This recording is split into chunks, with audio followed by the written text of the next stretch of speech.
98.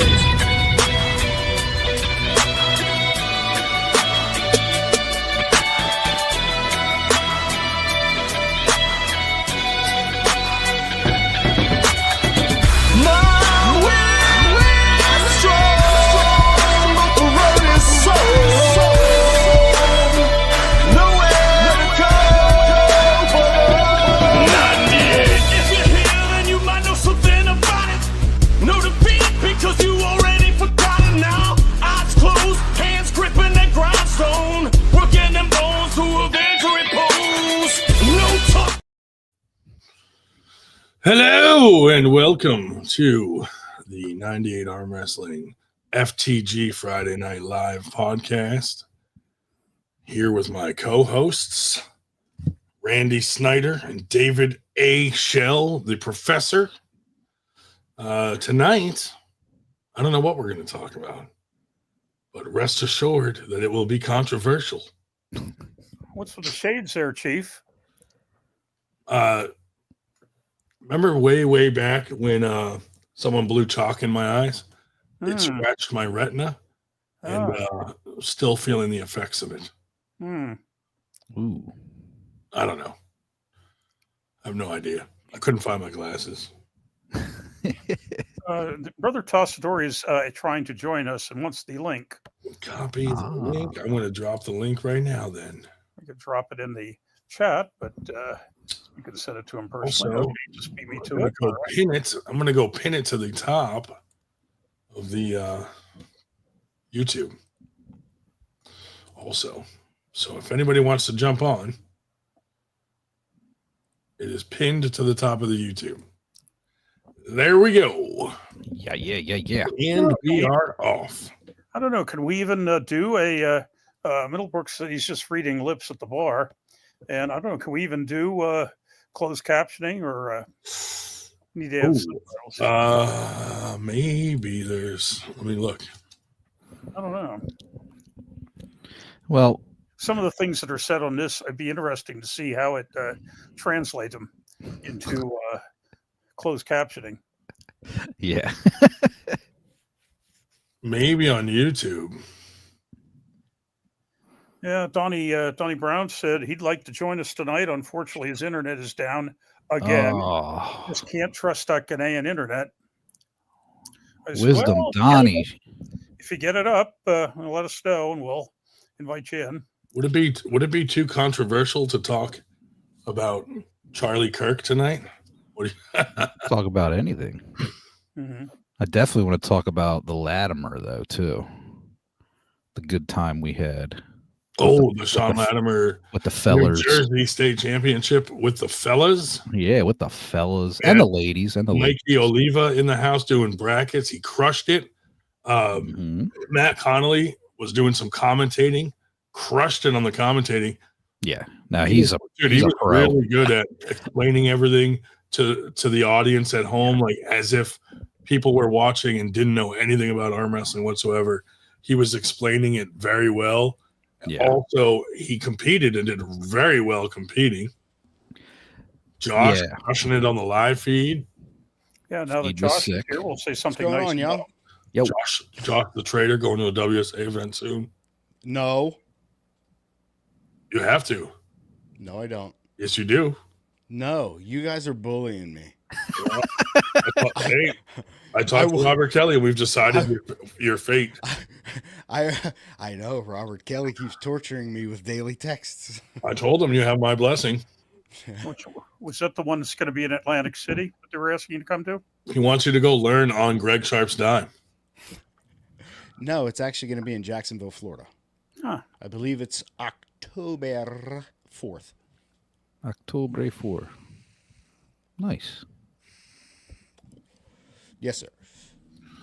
Yeah, Latimer's was sick though. We had some returning faces from the first timer tournament, which was fun. There's a few guys to really watch out for, man. Yeah, Zaire is one of them. Zaire is a beast. Yeah. I mean, dude, I don't think one of his matches lasted longer than 0.28 seconds. Who was Zaire? Was that bodybuilder gentleman? That Yeah. real big bodybuilder? And He he was a actually power went lifter, over Or power lifter, sorry. Yeah. he actually went over to Latimer's and met with him, and he's actually going to start doing some bench press training with Sean. There you go. Nice. So and his cool. wife and is a he's going to start champion going to practice there as well. Oh, nice. So the other one that had the 1 second matches was Sam Palmisano. Yeah, he's very good, dude. Some beast, man. And it's a lot of those first timers came back. Yeah, he did have an injury, and we did reach out to the young man, and he's doing well.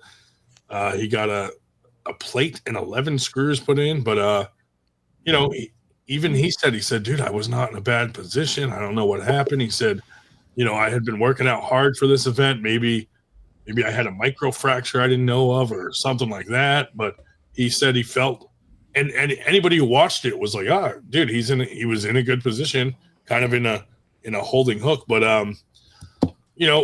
it's hard to say because a lot of people say like, oh, he was in a good position, but people don't know, like, you don't know where the pressure is. Like, he could have been surging sideways for all we know, but the other guy could have just been holding on. And, you never know when it's a good position or a bad position, really. It may look like a good position, but you don't know where the force is in that arm. He got me beat. I just had to check, and I only have 8 pins in mine. 11 pins. Hey, he got me beat by 3. Yeah, unfortunately, arm breaks and other injuries like that, like sometimes there's no explaining it and they just happen. Yeah. You know what I mean? Like, just like, I mean, do you remember when Zurab broke his arm? Like, no one saw that coming. A well-seasoned veteran guy, you know what I mean? Like, very strong. Yeah. And spiral fractured his humerus. Like, sometimes it unfortunately just happens, and people always like to throw arm wrestling, under the bus, where they say, "Oh, people get hurt." It's like people get hurt in football every day, basketball, hockey. Worse injuries, like CTE. You know what I mean? Like, one of the other people we should probably mention to help out there was we had a physician in the house. Who was a puller physician, Paul Martinetti, who's been employed for some years and was formerly in private practice as a general practitioner, and now is, I believe, last time I talked to him, he's doing research. He not in practice anymore, but he was there to step right up and make sure things didn't get worse. And then the paramedics came in, but which is not only should mention that to thank Paul, but also to let people that are not familiar with the sport know that we are not all truck drivers. We do have a wide gamut of professors and physicians and dentists. I know several dentists and all sorts of you name it. We have probably have somebody in that particular profession. As a truck driver, I resent that. But yeah, it was a great event though. The medals came out like unbelievable. Everyone was just like going nuts over the medals. They looked awesome. I mean, like a lot of people will comment on medals, and like we get a lot of people loving the medals. Now, I will say they are expensive, so we're spending more probably than the average promotion is spending on medals, because we are going with the bigger 5-inch ones across the board for everyone from first timer all the way up to pro. And I think as 98, I feel like obligated to do that, because I think just our message alone of just treating everybody from novice to pro like equally, and not catering to the 2% elites that always either get the money or get the best trophies or this. Just our theme alone, I feel like doing that speaks a lot. And even though I mean, just those medals alone were like $1,600. Yeah. So that's a lot of money to spend on awards. But I mean, the feedback feels good when we see people saying that they really liked the awards and whatnot, Yeah, we want people to remember these events for like the rest of their lives. And, that's even something that, maybe someone wins a gold and it means a lot to them. And, Yeah. Maybe that's something that they can pass down to other family members or something. You know what I mean? Like these Yeah, are who knows? we want these to be lasting memories too, not only like with the community and everyone else, but also with, you know, the families too of the athletes. So I really like it. I think it sets 98 apart that we do I big, think so. high quality, and we're not just getting little nickels and dime medals, you know?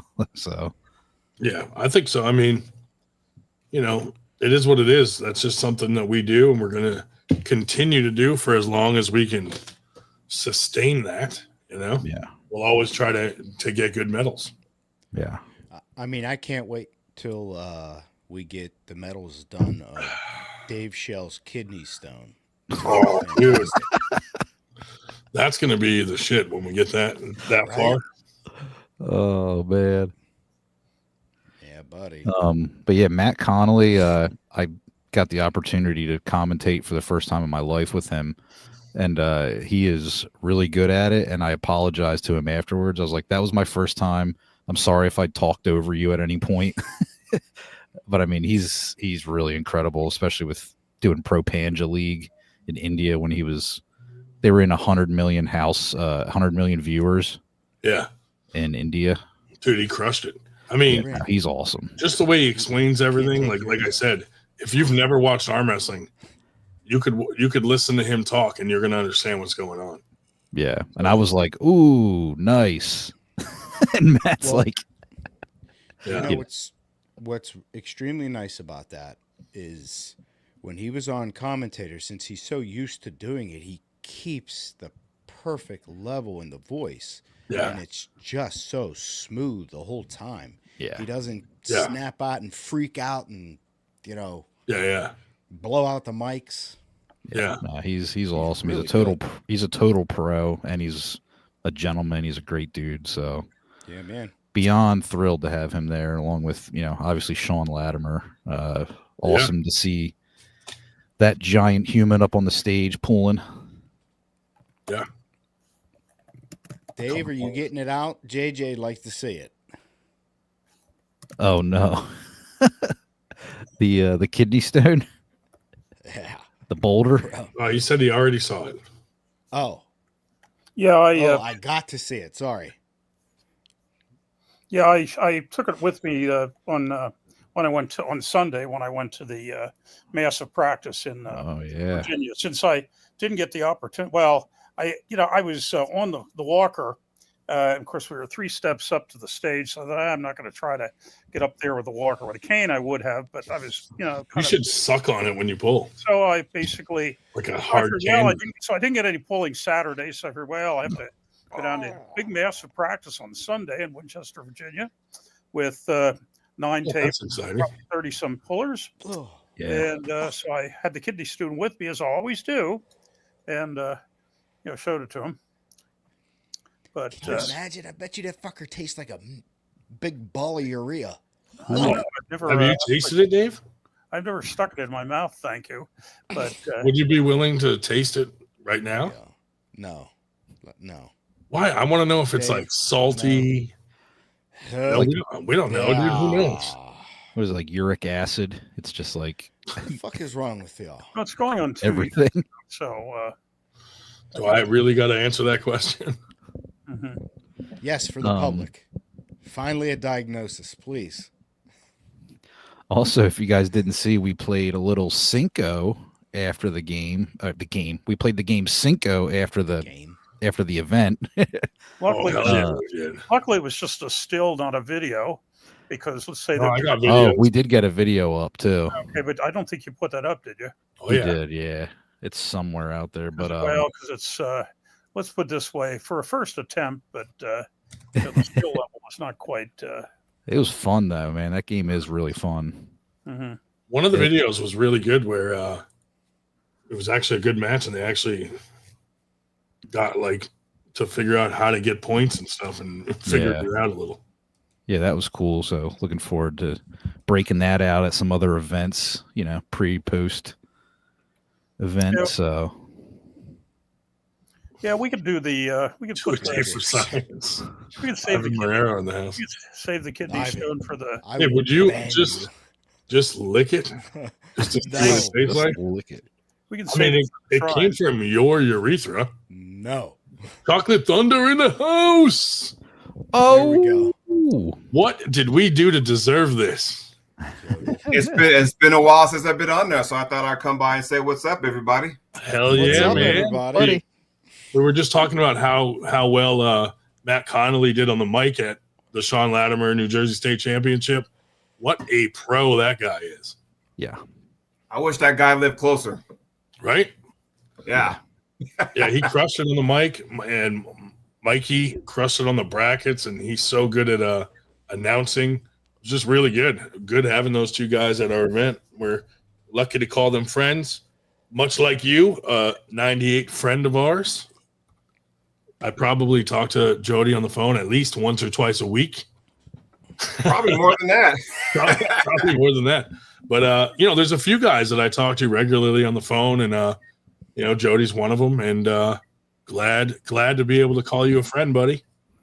Well, I appreciate that. The fact that we talk as much as we do on the phone and we live about 3,000 miles apart, this goes to show you that how the 98 does reach across the country. You know what I mean? Yeah. Kurt Welch got 98 problems, but a friend ain't one. Nice. That is true, man. We do have some friends. We also have some enemies, but who doesn't? Hey, F those guys. We got better friends. So hey, I think we all get enemies at some point. I know I have my share, but it's whatever, So yeah. I just kind of sit there and kind of just do that. So I like your soapbox. Hey, what do you want me to do one or something, or what? Is that what you're asking? You got any hot topics? Pick a topic. Pick a topic. What do you want to get off your chest? I mean, there's a lot of shit I want to get off. Oh wait, can I cuss now? Hold on. We're 16 Arm minutes. wrestling. Arm wrestling related. Yeah, you can slide one or two in. No, I mean, we could talk about that. So if you haven't noticed, the show we did the other night, or the other morning with the Cam Connection, and we had Denise Waddles on, and we were talking about how the WAF split, But it happened years ago. There were two WAFs once upon a time. For those that don't know, right? There were two WAFs. So you got the World Arm Wrestling Federation, and then the split became the World Arm Sport Federation.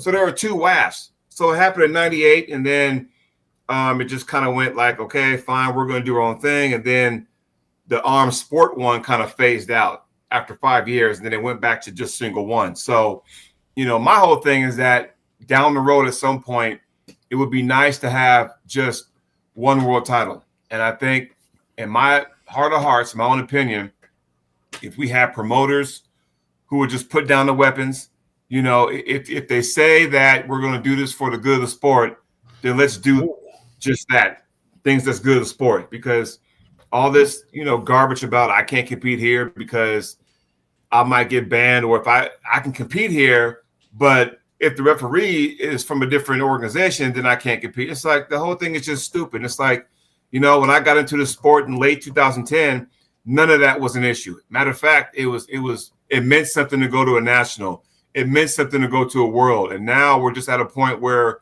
we're just flooded with too many nationals. We got a couple worlds now, and it's like going, okay, You got one world saying they're better than the other, which in all honesty, from a competition standpoint, they're right, but it just gets to a point where I got my own opinions about that kind of stuff. And I wish we'd all come together at some point, but I don't know. Maybe we're kind of not anywhere close to that. So we'll see how it goes. Plus, it's hard to have a legit Worlds when the other side will ban you if you go to the other one. So you don't get to have the same level of competition fairly, and we don't really know who would really go to which one because there's consequences to attending the opposition, I guess. I'm gonna say this now, and I might get a lot of hot water for this, but do you think I shy away from that shit? So you want to hear it? Mm-hmm. Well, okay. Zaire says, "What's up, people?" Dude, is that Zaire from? I think that's our guy, man. In the Sean Latimer's tournament, nice. This guy is that guy, dude. This guy is an up and comer. He's a power lifter, and man, all of his matches lasted about 0.1 second. Just flashed through everybody, dude. Yeah. I can't wait to see what this guy does in the sport. Stu Fisher in the house. Yeah, man. Ooh. So here, do you want to hear it? So Yep. Fired away. So it's coming. Here it goes. So on one side of the fence, you got an organization where they don't feel the big team, and that's like going. If you want that to be the representation when you go to a world championship, you got to do a better job of promoting it. You got to do, a better job to like, hey, this is important. I'm not sure, but if you're having a group chat where certain people are in it and they know what's going on, but the rest of the people don't, that's not fair either. When I see the roster and thinking, going, wait a minute, where's our Team USA represented for this weight class and that weight class, in this division and that division, and you just don't see it. And it's like going, okay, where do we fail on that end, right? On the other side of the fence, I hope that at some point that organization could somehow take off the training wheels, because number one, if you show up, then you're automatically on Team USA. If you show up to the national, right? Okay, fine. I understand, to build that organization, to build that brand. I totally get where you're coming from. The problem I see is, though, like, let's just say I go to the nationals, right? And I go 2-0, but I'm on Team USA. For me, I don't deserve to go to Worlds. I'm just being honest. Yeah, if I can't, I don't like that they let anybody just go to Worlds. Like, well, it just kind of loses some of its luster. So it's kind of like, I guess I want it to be the old way. Yeah, and I guess we're not there no more. So I got to kind of at least do something. I agree. You should have to earn it. Like, right. You shouldn't be able to just show up, lose, and still go. Well, I mean, if I got one win or maybe 2 and out, if I can't do that at national, what makes you think I'm going to do that at Worlds? Does that make sense? You know what I mean? So, well, and unfortunately, because it's watered down, you could do it at Worlds, because there's others that are getting in that possibly did worse. Who knows? How about this? How about this scenario?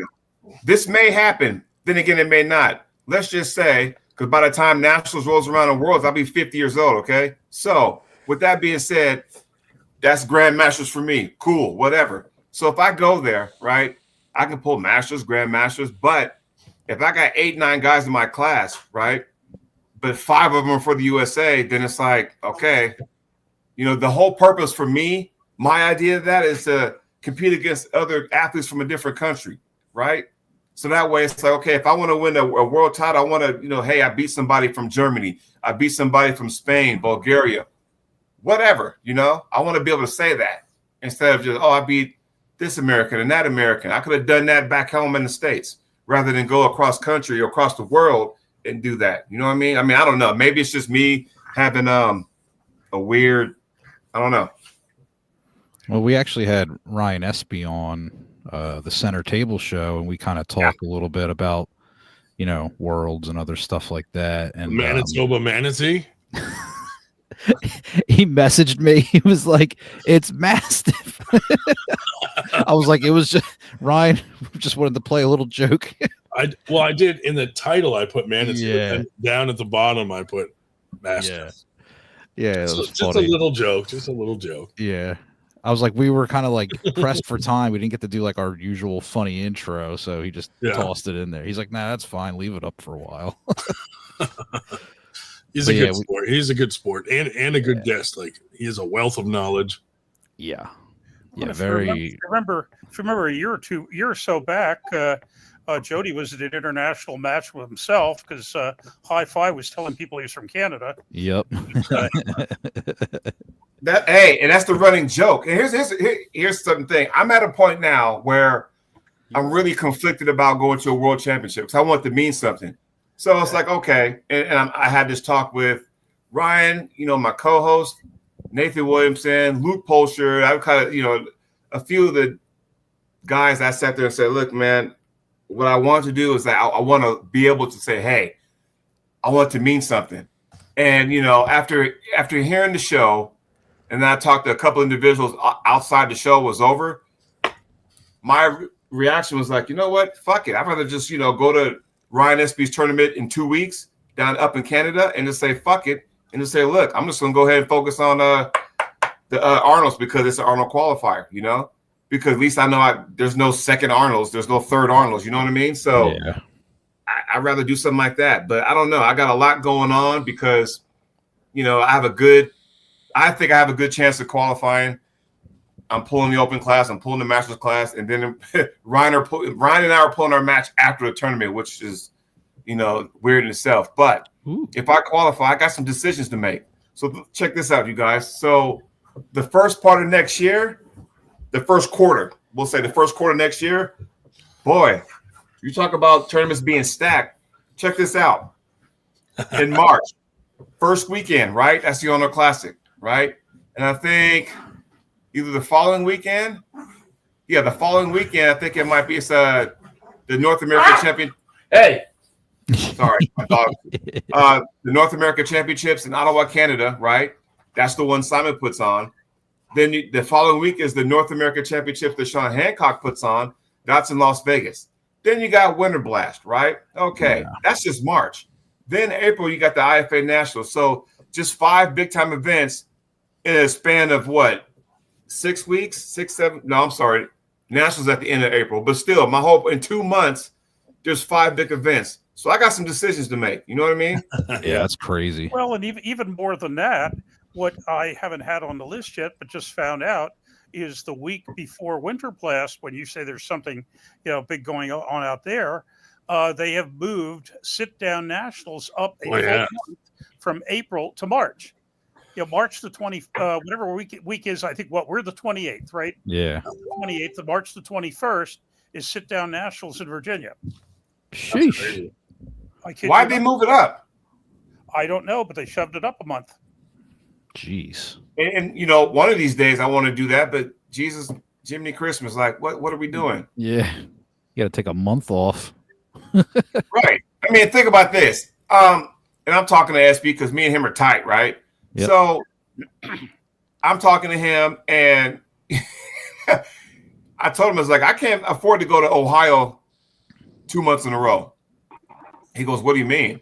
I said, because I can't afford to go to the Arnold Classic in March and then turn around the next month and go back to Ohio again for IFA Nationals. So you see my dilemma? Like I got decisions to make, and it's like going, man, y'all killing me, because you go to Columbus, Ohio, the Arnolds, then you go to Dayton, Ohio the following month, and it's Nationals. I can't afford to do both. So I don't know what's going on. I don't know how that's going to work, but I have to do some serious figuring out. I might bounce around. I want to go to Nationals because that's the one thing I don't have. I don't have that title, but the way things are going and stuff, I mean, who knows? Yeah. I might just say, fuck it, go to Arnold's, because I still think the way what we saw earlier this year, that was some good competition. Regardless, everybody was named name on the back of the jersey. Still, it was good competition. Mm-hmm. Yeah, with so much stuff going on in March, I mean, geez, like it's got to hit attendances at some of these events. Like it's got to hurt somebody somewhere somehow, right? Yeah. With all this stuff going on. Ray Cody in the house. What's up, big country? Ray. Yo. What's up, man? Just sitting in my truck. My 13-year-old son's on his first date. Oh, and, nice. What's his date's name? Her name is Jordan. Nice. So I made a deal with her mother that I would bring him to the movies and chaperone. So they're in the movies, and I'm sitting in my truck. Hey, go sit right behind them. Go in there and ruin it. Every time that he goes to put his arm around her, slap his hand. Yeah. Hey Ray, how's your calf doing, man? Still have a weird hole in it. It's got a big hole in it. Oh, that's so weird. It's doing all right. I haven't really done anything with it. Don't bring that hole near me. Been chilling.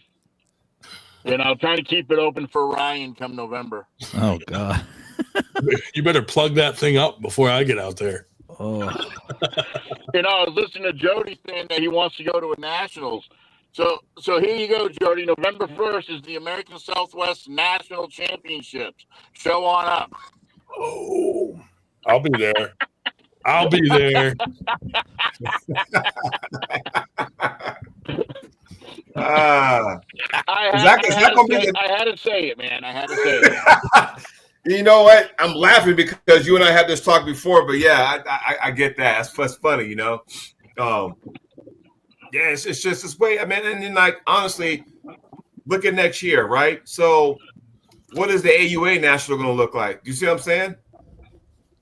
Well, I don't know, but I don't like that it's 2 weeks before Winter Blast. No, I thought the AUA national is supposed to be in June, isn't it? Oh, the No, June. it's in Oh, March. yeah. Yeah, that one's supposed to be, but I don't like the big one in Vegas in 2 weeks before Winter Blast. The North American. Well, that's the thing. It's like, and now they put a new twist to it. I don't know if you guys saw that, but Judy, the referee from Poland, right? Yeah.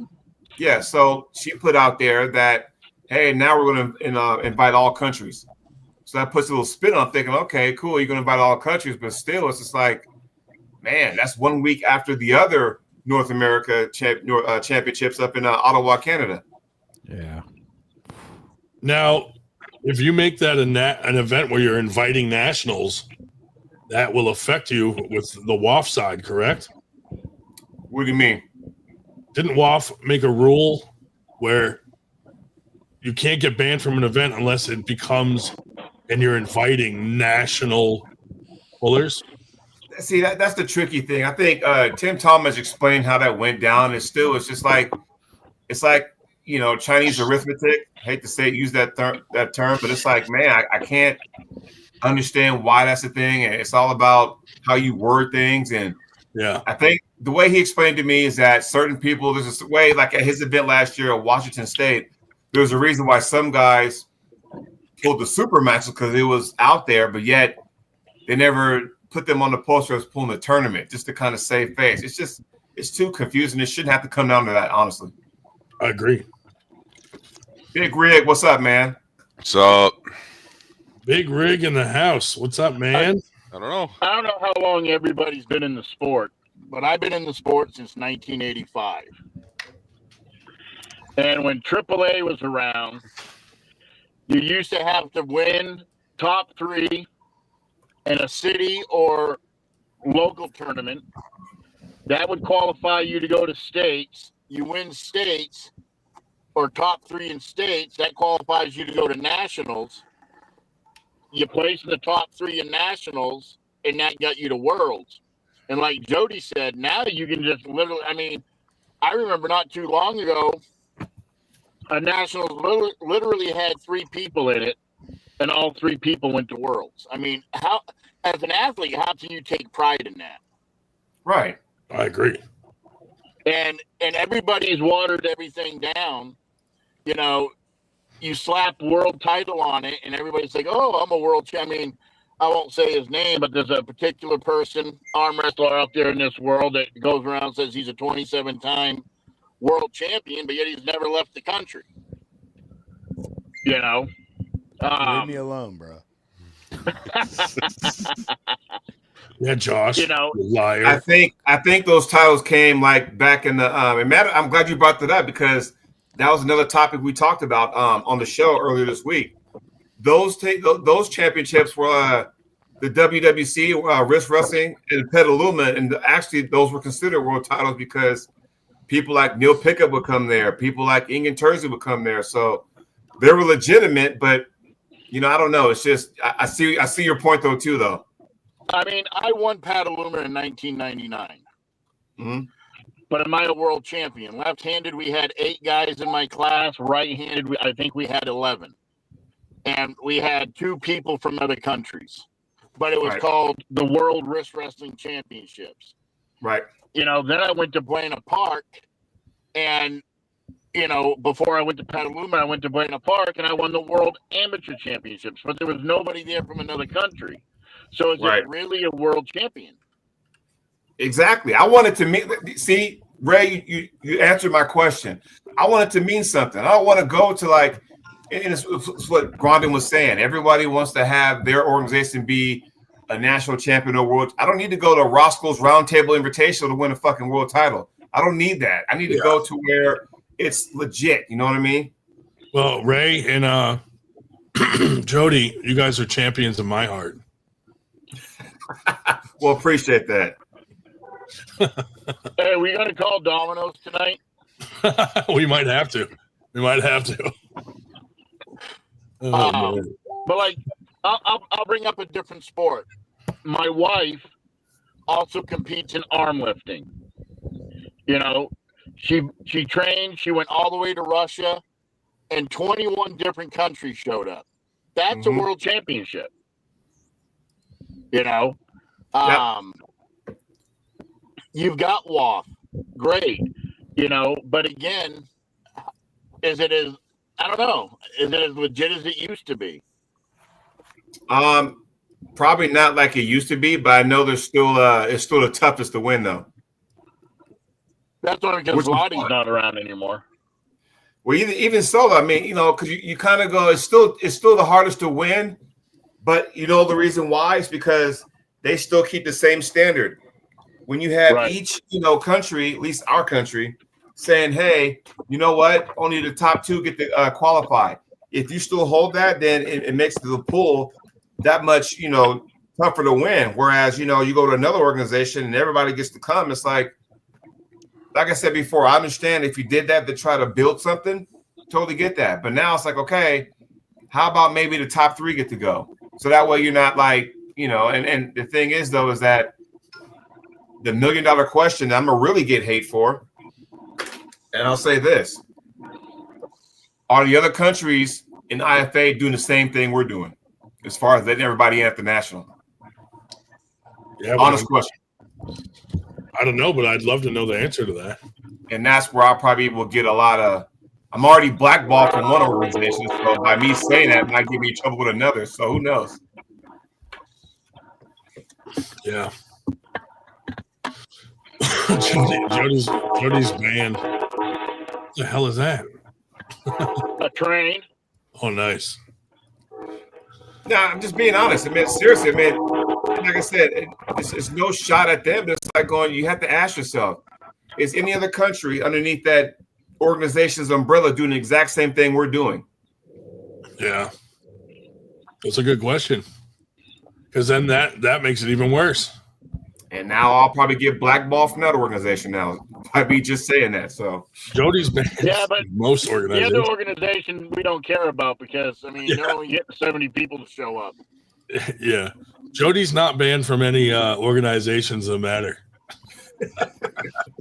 Right. Speaking of WAF worlds and bans and such, obviously it's going on right now.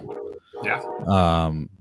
I saw Jordan Sonev pulling Reno Masic over there. Got reinstated. Imagine that. What the hell happened there? Did anyone have any story on how it's all who you know. Maybe I'm gonna who say you love. probably talk to the right people.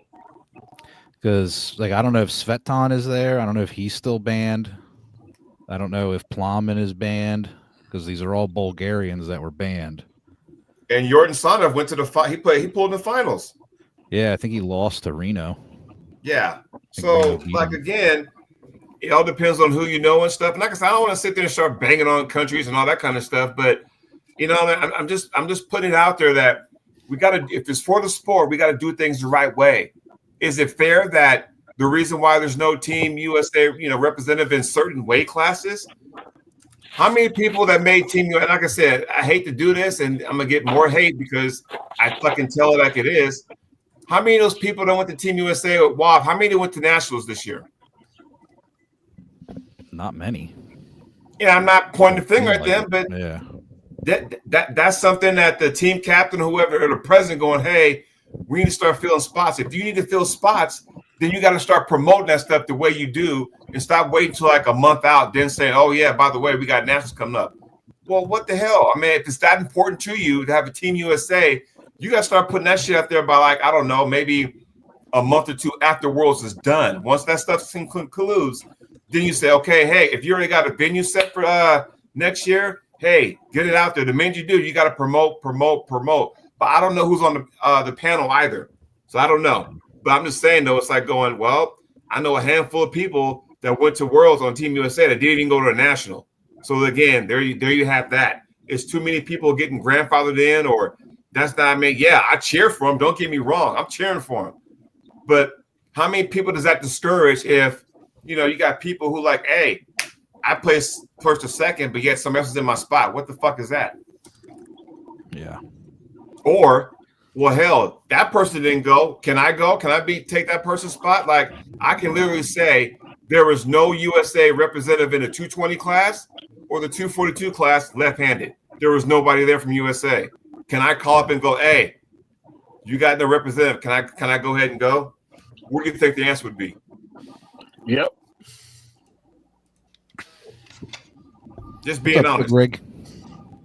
It gives me hope that I have a chance of becoming a world champion.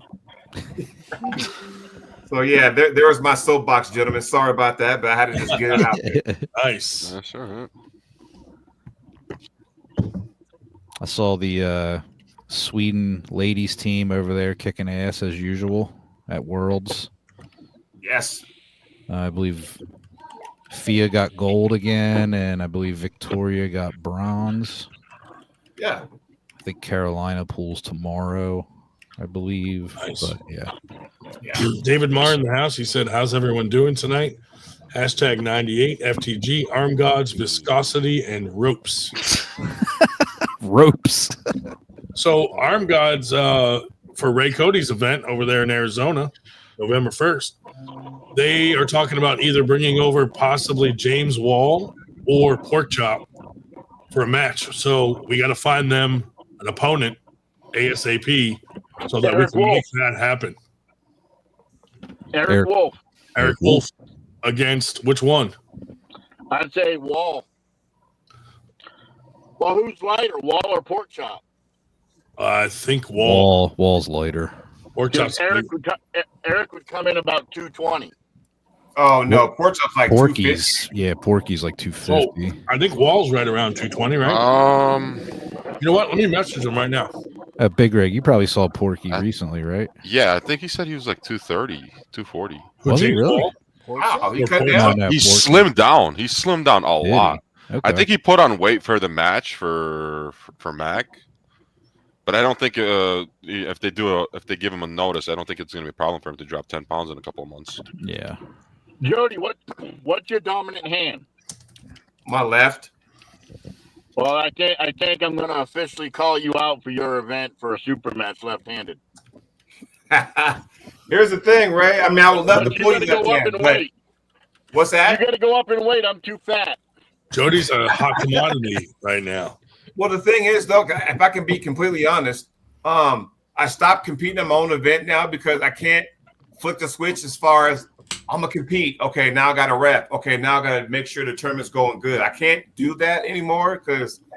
Well, that's why I'm calling you out for your event. You'll be distracted. Oh, okay. But I tell you what, though, I got some interesting folks coming. I got some people from Canada showing up. I got Rob Terry showing up. I got Jay Collins showing up. Ryan Espy said he'll be there. Crossing my fingers about Jocelyn Brisson will be there. Nathan Williamson. I got Peyton Pickering, out of Canada. She'll be there. So I gotta, like I said, I'm gonna start hitting the ground running after a couple of tournaments, and I gotta really start getting stuff put together. So, Well, the I'm wife excited. and I will be there. Yes, I'm excited. You know what? I'm glad your wife is coming too, because I know Katie Hankey is like, she'll pull a couple ladies and she's like, I need some people to come. I was like, well, I'll tell you what, we got people coming. So rest assured that. She's dropping weight right now to get down to the 154 class. She looks amazing, by the way. I see she's putting in the work. So she is. She just did a standing one arm Arnold curl with 70 pounds. Oh, nice. So and what's her nickname again? Is her nickname still Beautiful Disaster? Is that her nickname still? Yes, sir. There it is. See, I remember. Man, I thought that was Ray's nickname. You have to be beautiful. I'm a disaster, just not beautiful. His is the calf disaster.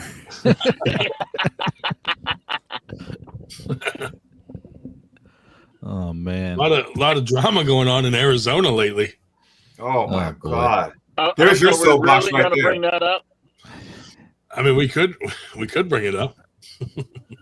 I think you just did. I think you just. Why don't you kick it off there, Ryan?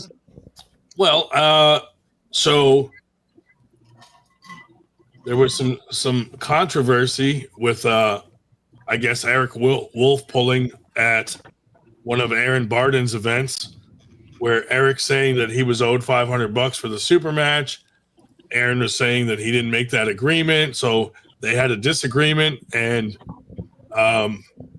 yeah, a lot of people were, very upset about that. So it kind of caused a lot of stuff to happen out there in Arizona. Aaron's backing out of his league. He's backing out of being partners with Ray on the franchise. And I think he said he's moving to Georgia once his lease is up. And, he's very disappointed in the arm wrestling community, and the arm wrestling community there is disappointed in him. So it's kind of one of those things where, only the guys there that I guess were present for the agreement know the truth.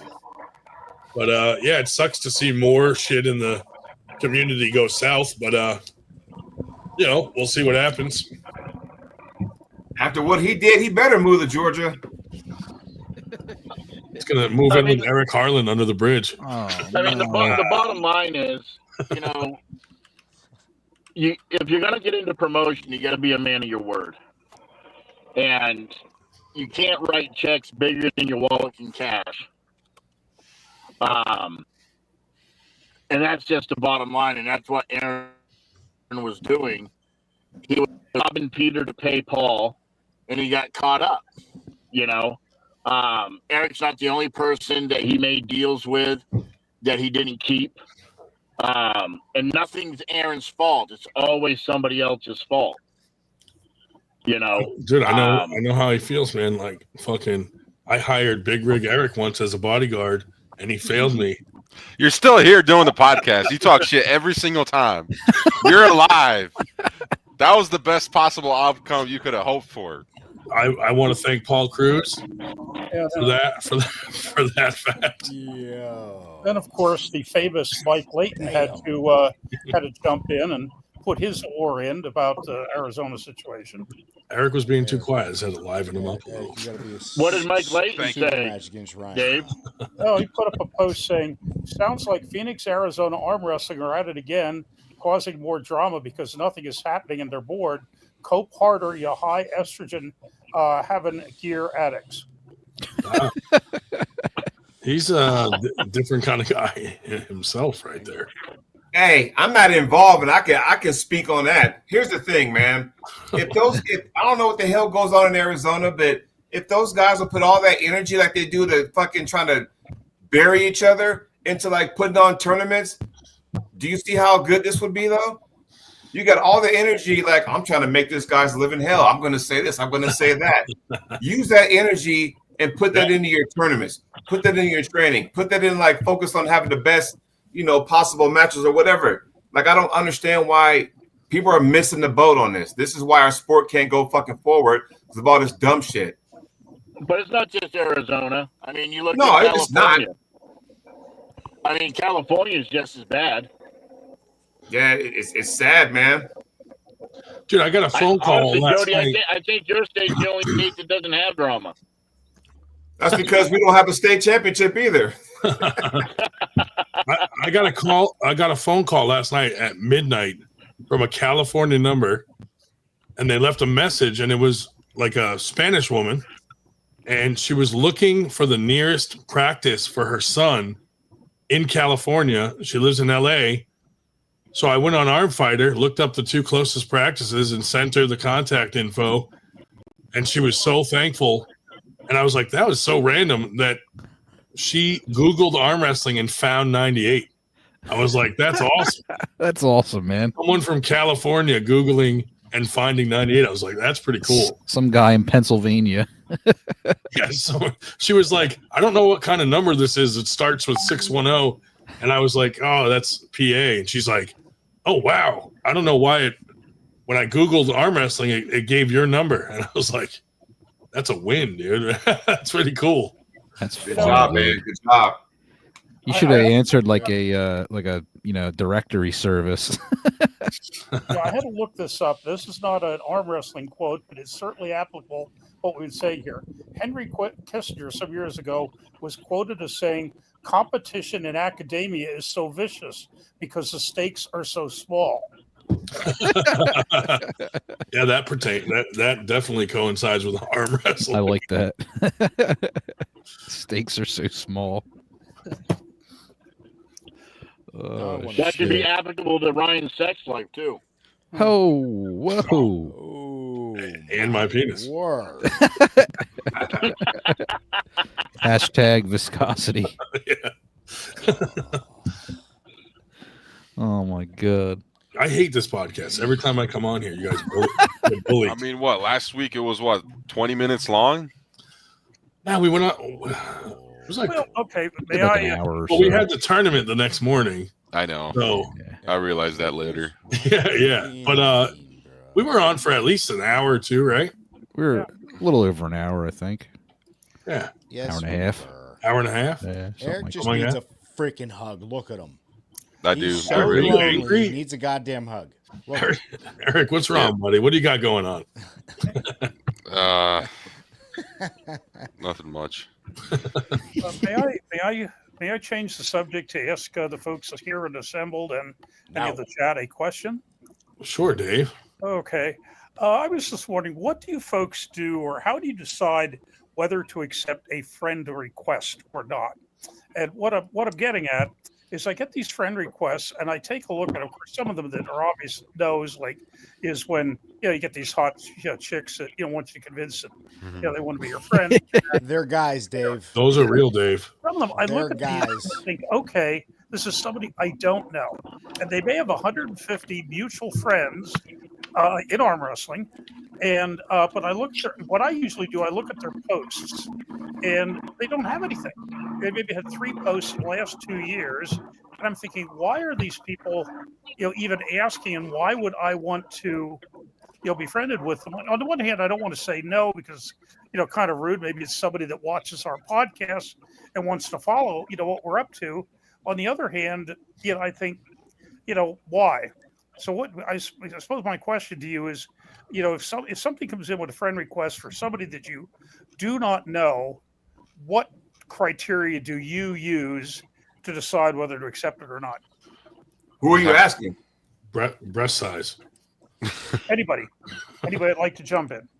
If you're I really would just accept go it ahead. if they have Ryan as a friend. Yeah, if Ray's a mutual friend, I deny him. Well, of course, a lot of them do have. It'll say Ryan and 125 mutual friends. So a lot of them will have Ryan, in the. Yeah, but I accept. Well, now I'm maxed out pretty much, but I accept everyone unless they give me a reason to remove them. And the reason I've added so many friends is for promoting purposes. So I use that I use my Facebook as a tool to promote and invite people to tournaments. And pretty much, I'd say 98% of everyone on my friends list is an arm wrestler. Very few are just, personal life friends, stuff like that. Yeah, and I'm the same way. At one time, my friends list was heavily fraternity brothers. But then about 3-4 years ago, I got hacked and had to close it down and restart it. Oh, from So now, Taylor Shell. so now the vast number are Was it Poland. Nambla? Was that from your love child, Taylor? Yeah, that was that whole crap. Every once in a while, I feel like going to try to fight with Facebook and see if I can get some of that crap back, because I really don't have anything back past about maybe 3.5 years. But yeah, when Taylor and when I was declared dead a couple years ago. Yeah. But Well, what you could do, Dave, is do this. If you have somebody that wants to friend request you and they only got 3 or 4 posts in the last 3 or 4 years, and they got mutual friends, just pick 6 of those mutual friends, screenshot the person, and go to those friends and go, hey, do you know this person? They friend requested me, and they say you're friends with them. Yeah. And just see what they say. yeah. I just do if I met him like at a tournament, they're like a local guy or something. Are they in the same league as that I pull in, depending on their posts? if it's like a up and coming heavyweight, I'll follow them, especially, you know, because that's somebody that I will potentially pull one day. Right. But if I've never met you, like 50%, that's already 50% chance that I'm not gonna add your friend, accept your friend request. Well, and I'll look at where they're from, and if they're from, one of the surrounding states, and I probably, have met, that they've been at a tournament I've been at, even if I don't recognize the name. Generally, I'd be inclined to say yes. But when you get somebody that's from, a distant state, say, South Carolina, and I don't know the name at all, and they really don't have much posted, I would tend to say no. Although I'm not. I don't know. Ryan has that situation where he's pretty well maxed out. I'm not. I'm probably. I only say yes to the women. I just broke 300 friends, 303. Well, I'm somewhere over 1,000, but I'm So, 2,000. Yeah, I just Yeah. accept a lot of them just for promotional reasons, just so I can, hopefully get more eyeballs on 98 stuff and some of our friends' tournaments and other stuff they got going on. So it is my personal page, but I've kind of just adopted it to arm wrestling at this point. If it's like a good-looking woman that's pretending to be a woman and is actually a man, I accept it right away. Yeah. Or if there's like, you're owed millions of dollars, please click this if link. It's a Nigerian prince trying to say they want to send me money, I accept every time. Yeah, the two that are automatic no's are, like I say, the big-titted woman with basically nothing posted except pictures of her big tits. Yeah. And I think it's very similar to the person that thinks thinks that the woman in a whorehouse really likes them. It's bullshit. And so that, and the other one that will generally be an automatic no is if I scroll down and it's obvious all they want to do is sell me steroids. Oh, I get that a lot. Yeah, I get that on like Instagram too. I will say this: when I went to Mexico and competed at across the border tournament up in back in July, I got so many friend requests after that tournament. It made sense because I met so many people there. So I mean that kind of makes sense. Yeah. I also thought about having 2 accounts, but I'm so far in now. I got so many friends. It's kind of hard to deviate that. Where I got my regular Facebook account, then I thought about making a athlete version of for my arm wrestling specific. But like I said, I got so many friends now and they intertwined, and now just arm wrestling friends become real good friends. So they kind of do this. So it's kind of like it's hard. I think I'm too deep into that point. See, I post most of my arm wrestling stuff on the 98 page or the 98 group, and not so much on my personal page. Like my personal page, I post a lot of stuff about like my daughter, family, stuff like that. Once in a while, if it's like a big thing for us, I'll post it on my page. But I try to sort of separate my posts in that way. But friend-wise, it's all mostly arm wrestlers on my personal page.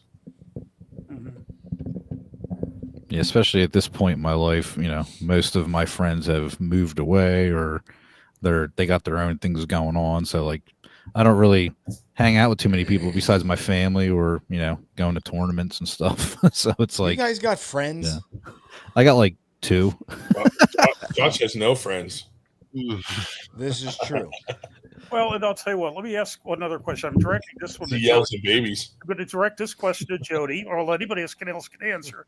But since Jody is known for a straight shooter and telling the truth, we talked about this briefly last week, but Jody wasn't on. If and when I croak, which I hope is not in immediate future, and I get cremated, would it be cool or creepy for me to have my brother turn over my ashes to 98? To basically hell yeah, dude. To do whatever. Well, I tell you what, you would be in all our chalk. Nah. Put his ashes in the metals. We're talking. That'd be cool. That's a hard thing because here's the thing. Because so when my son passed away, right, and the family all went ahead and got tattoos on the same day. So I got my son's tattoo right here. So the tattoo artist thought, hey, we could do something special. I'm like, well, what do you have in mind? And she said, we could take her son's ashes and implement that in the ink and have it tattooed on. I'm like going, that's weird to me. I never heard that before. I know you can do that. Yeah, that's a thing. Did you end up doing it or no? No, he's still in the urn, but still, it's just like that. That I don't know. That was weird. I've never heard that before. Nope. No, it was, and good. Ryan likes to joke about the chalk, but no, that chalk is definitely creepy. No, I wouldn't but do that. Talking Jesus. about, if Yes, we sir. end up finally getting our, the headquarters that we're wanting to get, just How to, about a Dave Shell sanctuary. We'll just get a statue outside the door or something like that. Yeah, like a full size Dave Shell bronze statue.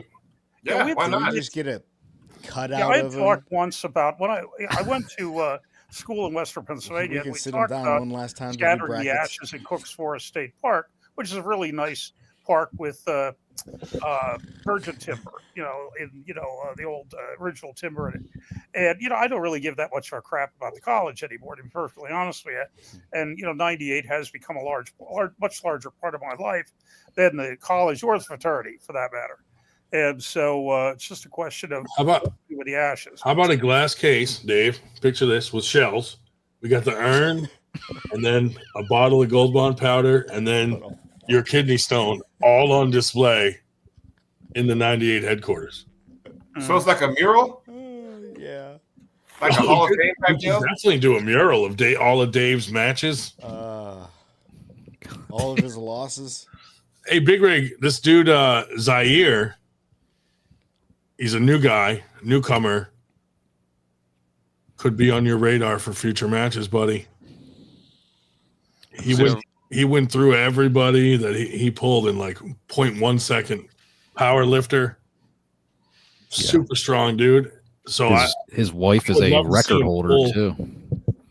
I think Where, after a little time in, I'd love to see him do some super matches, see where he's at. That's that's Sean Latimer's the States.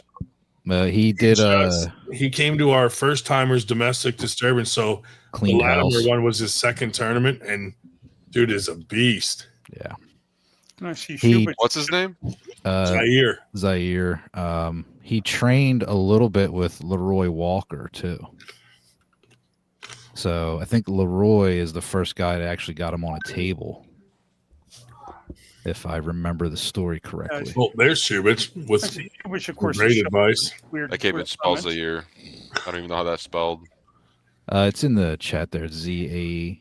Yeah, I'll put it up. Oh, this guy. Yeah, Zaire. Yeah. We'll see. Yeah, dude is. Yeah.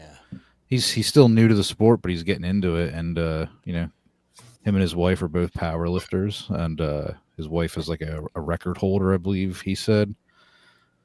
Family came out, they were cheering for him. It was awesome. Looking promising. All right, yeah. Shubich with some good ideas here. Oh, yeah. Yeah, he's a real piece of work, isn't he? Make See, a people like chalk. that. People like that catch my eye all the time. Shubich? No, Yeah, no. he's pretty gay. I caught Subich's eye. That's why I'm in the sport. That's why I'm sitting here right now with you Yeah. guys. Yeah. Dude, I love seeing like a new person get in that's a beast right out of the gate, because I think about Does he how much admire your potential calves? they have. Like even you, Eric, when you were new, like you look at your size and you're a genetic freak built for this sport, and you see that and you just think, man, when this dude's been in a few years, imagine the potential. Yeah. But yeah, I love seeing that. So it'll be cool to see where guys like Eric and Zaire and other new guys in the sport that are kicking ass end up. Yeah, man. 5 years in or something. Or I mean, what was it? 2 weeks? When was states?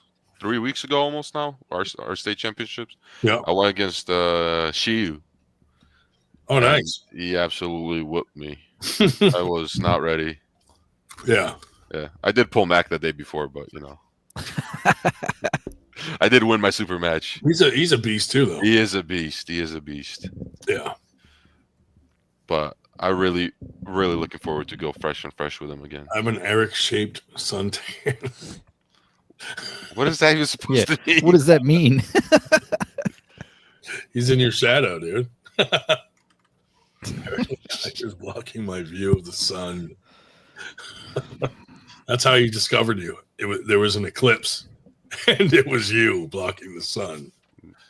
Did you guys happen to see the very popular streamer iShowSpeed was at Brian I did Shaw's. not watch that Oh, yet. yeah. Don't. Yeah. Oh, spoil it. I'll watch it later. I mean, he he gripped up with Brian and didn't go anywhere. Didn't go anywhere. I'm actually interested because like he'd beat him in a foot race. Oh, he for would destroy him.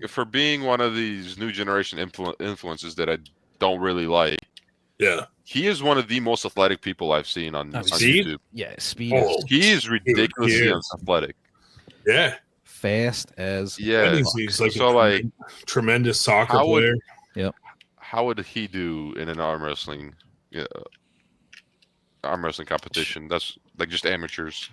he's in who knows? incredible shape. I mean, the guy He's can definitely. backflip. I mean, he's without beating even these thinking dudes in about foot races that do it for like professionally, fucking professional runners. You know, football player. Like football players. I Everything. don't know if he raced Tyreek Hill or not. He did race somebody. He raced that Oh, the Ashton guy. yeah. Oh, that one. Right. I forget his last name. That guy is a machine too. But he beat him. But I don't know if The him one that and- lost 3 times and kept saying, "Let's run it back." Yeah. Yeah. But I mean, that's cool to see. One of the most popular streamers on an arm wrestling table with Brian Shaw. That's cool. Yeah. More exposure to the sport. Yeah. Doesn't mean like all of a sudden tomorrow we're gonna have No. 100,000 more arm wrestlers, but it's cool to get get it out there. Definitely. So that was a pretty cool video. But, Yeah. I like seeing stuff like that. I think it's good as long as those guys are not put in a. Well, let's see. How can I say that? If they're being brought into the sport the right way, like Yeah. Larry Wills got shut up to the wolves, and that's not by his own doing. It's just like he didn't know he wanted to try it, and he did it. And I think that freak arm break that he had at a practice, not his arm, but the guy that kind of said, "Okay, I don't want to do this no more." Where I thought Larry, to bring him in, he should have went tournament first instead of just, hey, super match. He wasn't ready for that yet, and I think people saw that. So when we do bring the likes of Robert Oberst and Brian Shaw and Eddie Hall, and the list goes on, you do it right. Because I mean, look at Brandon Allen; he was a power lifter, but he went tournament first before he started seeking his feet in the super match stuff. And so I think that might be the formula you got to do it if you're going to have a new athlete from their own strength sport or whatnot. They come into our sport. Don't just throw him in there and think, "Oh, he's the next Levon Killer." Stop it. Yeah. Just cut it out right now. Because The other thing too is these guys are used to being top level champion athletes, and then they come into arm wrestling and they're like, "Why is this guy half my size beating my ass?" That's a huge blow to the ego for a guy that's used to being a top level champion athlete, like Larry Wheels, for instance, coming into our sport. He's going to practices and people are posting videos of them crushing him at practice. Like that's got to be kind of a blow to the ego and, probably somewhat embarrassing for these guys that are these big strongmen. It's a whole new world, whole new sport that they're dealing with, Yeah. So with that being said, like with Brian still being new to the sport, and obviously he's doing super matches, do you think that still should pertain to Brian? Like I don't think Brian's going to do tournaments, but I could be wrong. It seems like he's going to be a main card super match bowler. He might be the exception to the rule, I think. The only way I can compare that to is if you look at WWE for a second, just follow me here, it'll make sense. Mm-hmm. If you watch WWE, you kind of, when you're a new wrestler, you kind of work your way to the undercard, then you work your way to the Intercontinental Championship, then you work your way to the Heavyweight Championship or the title. Brock Lesnar went straight to the top because he was that kind of guy. True. Yeah. I think Brian Shaw might be that guy where he's go straight to the top. You don't have to worry about tournaments. He's going to whack everybody. That's just my opinion. Strongest man on earth, so. Right. So I think for his perspective, now, once you get to the elite now, this is where all that training comes into play. Like you got to say, hey, maybe I might take 1, maybe 2 matches a year, because you're going to need to do all that kind of stuff. Because now everyone's saying, oh, Brian might be the new guy to beat Levon. It's like, look, man, it ain't going to be anytime soon. I'm just being honest, right? Because let's be real for a second. Levon doesn't get the credit he deserves for how smart he is on the table. Yep. When he decided, you know what? Jerry can press everybody. I'm just going to grip him low, so he presses right into my thick-ass hand and my bone structure and see where that gets you, and walk right through Jerry. Yep. Because he was smart enough to do that, right? And Jerry, as much as I wanted Jerry to win, is because Jerry never had a plan B. Levon never allowed him to slip. Yeah. Because then it might be, okay, if Jerry's here in the strap, it's a little different. Had he still won, I don't know. It would have slowed Levon down, but we'll never know because Levon never allowed that to happen. That's the smarts that Levon has. However, it's not going to be, I think it's going to be somebody before Brian Shaw is going to take over. I think, honestly, the 2 people at this point that have a chance, maybe 3, but 2 people, I say Vitaly, because of this version of Vitaly is a lot different than the one in the top 8 5-6 years ago. Okay, so this version of Vitaly with that long lever, and he may cause some issues with Levon that Levon ain't never felt before, or a very healthy Otto Morozov, because he can match Levon's intensity. I'm sorry, that guy is fucking nuts, and if he's healthy, he may pose a issue for Levon. I don't want to see Devin and Levon a 3rd time. I don't think anything's going to fucking change. I'm sorry. And I might get hate for saying that, but I'm just being honest. I mean, you saw what happened the first 2 times. What's going to change this time around? You know what I mean? Yeah. Just being honest. I still think you got to have a guy that can match that size and structure. Like, he's got to be 350 plus, maybe. I don't know. Who? Someone to pull to beat Levon. I think my opinion is that it's just got to be another monster. He obviously has to be a good arm wrestler. But do I think it's Corey West? Probably not, because I don't think he has the girth. I don't think he has like that. He doesn't have that. I'm going to knock. If Corey West had Michael Todd's approach, and pissed off in intensity, Corey might be able to do it, but he just doesn't have. That's not his character. Yeah, that's not Corey's fault. That's just who he is, right? Yep. But Morozov was like, you remember that match Morozov had with Vitaly? Had him right here. Just, go ahead, fucking pin this. I mean, his hand is like this far from the pad, and he was talking shit to him. Fuck, I dare you to finish. Go ahead, finish me off. That's what you want against somebody like Levon. He can match that intensity, Even though Hermes lost, Hermes did that to him the first time. He was screaming at him, So his body frame is not meant to be up in that super heavyweight. Fuck, when Michael Todd put Hermes back in 2016, motherfucker Hermes was 220. Shit. I've seen that video. He's not. His body structure is not meant for that.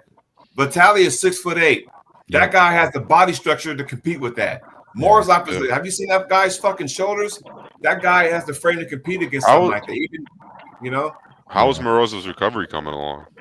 I don't know, but I'm waiting for him to come back. I'm telling you that he comes back, and he's one of my favorite arm wrestlers. Yeah. I think it's going to be one of those 2 guys that unseats him. And let's be real. I mean, Levon was kind of given that title because if you guys watch the Arm Historian, you guys watch that Arm Historian? Yeah. Yep. So the latest one he had was about Andre Pushkar. Let's not forget, people, a little history lesson. When Pushkar, had that tragic car wreck, he was the number 1 guy. Yep. Yeah. Imagine if he never, got passed away in that car wreck. We'd be talking about him, and everybody be chasing him right now. That guy, you talk about the intensity, but it was controlled anger, right? So that guy was the guy. When he passed away, somebody had to have it. They just kind of gave it to Levon to a certain degree. That's what I felt like. So, but I mean, can you imagine if Pushkar was still around? Man, that super heavyweight class be crazy right now. Yeah. Yeah, that would be really. Jody, who do you think Brian Shaw's next match should be? Oh, let's see here. I would love to see Corey West, actually. Wow. Not gonna lie, that was the only name that kind of came up. He blew his hamstring out the other week. So Who I did? don't know. Yeah, Corey. West. Oh, did Somebody showed me a picture of that. It was It was foot racing. foot racing his 13-year-old nephew or something and blew his the back of his leg looks like bruised and Grimace, nasty. dude. It's just purple. Like Yeah. yeah, Pretty blew the hammy right out. Not a pretty picture. That's a Yeah, I just think, as far as North America, I'd say probably Corey West. I think he's the only person that can kind of match that right now. Because I don't think you put Brian Shaw in the realms of Jerry or Michael yet. But Corey, I don't want to say gatekeeper because some people think that word is like a no-no in our sport. It's not a bad word, but some people kind of think that. I just think Corey might be the one. I think Brian Shaw goes through Derek Smith. Well, I wouldn't say go through. I think he beats Derek Smith. But yeah, I don't know. I think Corey might be the one. Honestly, that'd be a good challenge for Brian. What about Tony Tomlinson? I think if Tony was more active, I think he possibly, dropped some maybe. weight. Didn't he drop some weight recently, Tony? I think he was. Yeah, he looks trimming good down. now. Yeah, he was trimming down, I thought. Mm-hmm. Yeah. Yeah, and I don't know. I mean, because Tomlinson, he's a big guy. Like he's real tall. Like he has that frame. I mean, even Derek, if you want to, because Derek is 6'8", he has that frame too. But I mean, I just think that Brian will just go into his strength category and just kind of do this. I think Corey, and we still never saw the Corey West versus Derek we all wanted to see 4 years ago. We never saw that, right? So I still want to see that, if I'm being honest. So, but we'll see. Who knows? His Corey's dominant hand is his left, correct? He's I believe so. hand, I believe he's more dominant. Yeah, And I think so. I don't know if I don't think Brian's pulling left at this moment, but right hand, yeah. I mean, right hand, it's I don't know. The list is kind of short. It feels like right now. Yeah. Ryan, do you have a picture of Zahir? Because I'm trying to find the video. I want to find a video of how he did in the amateur class. Oh man. Yeah, I don't know if I can. Everybody, it's chow time over here out west, so I'm gonna bid you a farewell. But you guys enjoy yourselves. Have a good weekend. We'll talk to y'all soon. Yes, Thanks, sir. Jody. Talk to you soon, buddy. See you, man. Take care. He was in FTG. FTG, but I hope Jody's okay because if we had $20 for every time he said I may get hated for this, we could finance next year.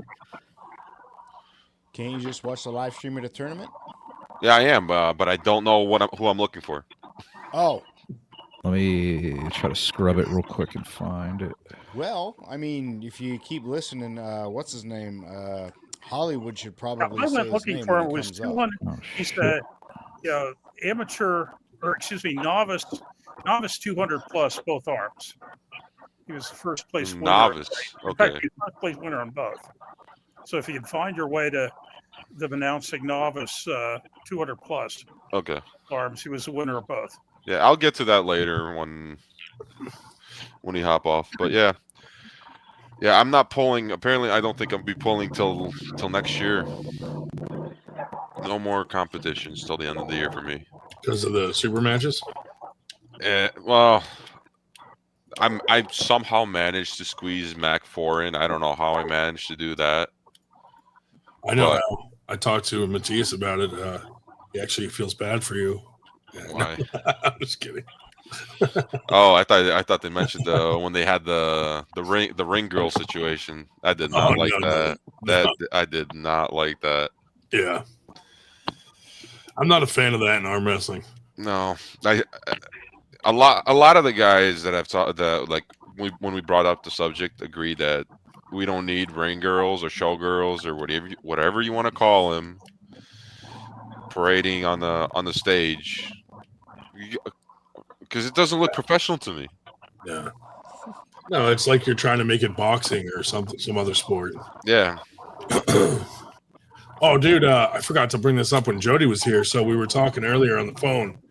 There's a league now starting, a shock league, where they literally have a table that shocks you if you get pinned, and they're starting a whole league called like something shock league. I'm like, no way. This league will either go absolutely nowhere, or knowing today's average enthusiast and fad lover, it will explode for 1 year and then disappear. Yeah. Well, the other thing too is, remember, Arm Gods was going to do that. I wonder if they got the idea from Arm Gods and then just pulled the trigger on it. You know, that's weird. I'm just thinking. Here's what I'm thinking. When you get pinned, right? What will the muscle spasm cause? Yeah, right. Who knows? There's not enough data. We gotta test it out on someone. Yeah, I'm not planning on watching. Yeah, I don't want to support that. I just think that's even a worse version of slap. Well, I think we should just wait till you have a normal match, and then you just tase the loser after. Maybe like a contraption can shoot out from under the table and like hit you in the nuts with a cattle prod and zap you or something. Well, the thing is here's the thing: when you do things like this and you're trying to launch a league like that, it opens you up to these kinds of silly conversations about fucking retarded arm wrestling. Basically, I mean, cattle prod arm it's a gimmicky thing, It's one of those things where I guess they're going to shoot their shot. And what part of the world does he start again? Texas. Oh God, that's almost as good as an idea as a movie called Arm Break. Somebody get Mike out of the comment section, please. Does Kotloff have anything to do with that? Get him out of the comment section. Sounds like an AWU comment or an arm wrestling fear factor crossover. Oh God! Yeah, like if you get pinned, you have to eat a bug. Oh, I want to make a public announcement. Mike's right hand is no longer allowed to pull any amateur classes in the states. Why? Because he's too low a level. He's New York State champ. He's New York State amateur champ, right hand. No way. Did he really? Did he pull righty? He pulled righty, so he's no longer allowed to pull right in amateurs. If there's a semi-pro, he can pull semi-pro, but now you might as well pull pro. He's the type that always underestimates himself, Congratulations, so he Mike. needs somebody to push him. Yeah. Push him up the hill or off the cliff. I don't know. There's only one way to find out. I love that dude. There's only one way to find out, Yeah. Treat him like an Arcadian. Kick him off. He's awesome. He's actually getting pins on me at practice. Oh, nice. That's awesome. Yep.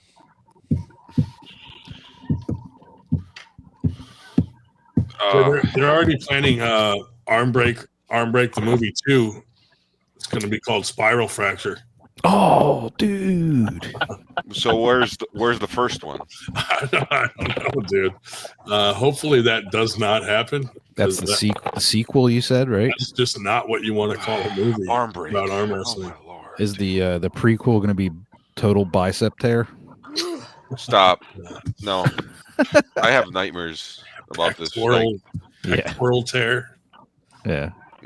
Hamstring blown out from racing. Torn uterus. Ryan. Look what he's typing in the comment section. Just look. Get him out. Winter blast. Oh no. Oh man. We're gonna have to put a poster up that says, like, if you see this guy, he can't pull novice. He's only semi-pro. His left I beat his left though, so he's allowed to pull amateur left. We'll put out an APB on it with his image. Yes. Yeah. Speaking of which, you already have the venue for Winter Blast yet? Yes.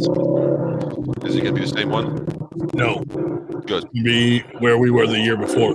I do not know that one. But okay. It's in Langhorne, It's gonna be at my PA. house. Actually, closer to you, Eric. Further north. Langhorne. We gotta Like, have north of Philly. Yeah. Bucks County. It's gonna be at the Sheridan Hotel. Langhorne Sheridan county. Hotel. the land of Ran. Right across from Sesame Place, if you guys are into Sesame characters. Oh, look. Yeah, we oh, gotta have Big Country throw Sandblast out there, dude. There's a. Ooh. Okay. Winter Blast, Sandblast, Ooh, they got a pool. Nice. all the blasts. They got jacuzzi. Do they have a jacuzzi? Yep. They Jacuzzi do, time. Yeah, we're gonna get a. I don't fit in it, but it's really nice. Ah, come on. We could squeeze in. Cannonball, and then I did a cannonball into it, and then it was empty. Oh, I just saw the picture. It is. That looks tiny. We're gonna get a Off suite. to the side of the pool. We're gonna get like a Brian, full floor are you suite. sharing man. pictures of yourself again? Just because someone says it is tiny doesn't mean it's of me. Hey, the pricing's not that bad, actually. That's exactly Wow. what that means. When's Winter Blast? Let's see what March. March 28th. 28th. March 28th. And some super matches the night before, That's probably. my birthday. Holy shit. That's Happy my sister's birthday, Ray. You birthday, get to come to too. Winter Blast. What, yo, I don't know what. Hey, I should have guessed because it's all about like 80, 90 bucks, right? And then 80, March 90. 27th and 28th, $150. Of course. They jacked it up because of Winter Blast. Maybe. They Now, know, they're all man. most hotels are more expensive Friday, Saturday than any other days of the week. Yeah. I see the trend here. That is retarded. I mean, that is kind of like Also, Smart business. scam. the other trick: don't book on a weekend. Book on like a Tuesday or a Wednesday. They drop the prices. I will. Because I will checked definitely. for an upcoming event later this year, and the price dropped $100 when I checked from Saturday to Tuesday. Because I really, really want that dragon. I want a dragon. That's what I want. Yeah, man. Come on down. Sasquatch. Sal in the house. What's up, buddy? Yeah, some super matches could be cool. We had a couple interests. Sal was one of the other guys. I'll do a super match. DJ Fakakis shouted out Sal. I was gonna, if I could, I was gonna go do a super match with Steve Fernandez at Atlantic City. I just can't do it right now. Are you avoiding it just like for your match stuff? No, if I could, I would. I don't know if I'm allowed to mention any names, but maybe after the super match is announced, I'll tell you who I was supposed to pull. Yeah. But dude, for me, I think that would have been a very nice step in the right direction. Oh yeah. Yeah. Sure. Like that would be a very nice challenge.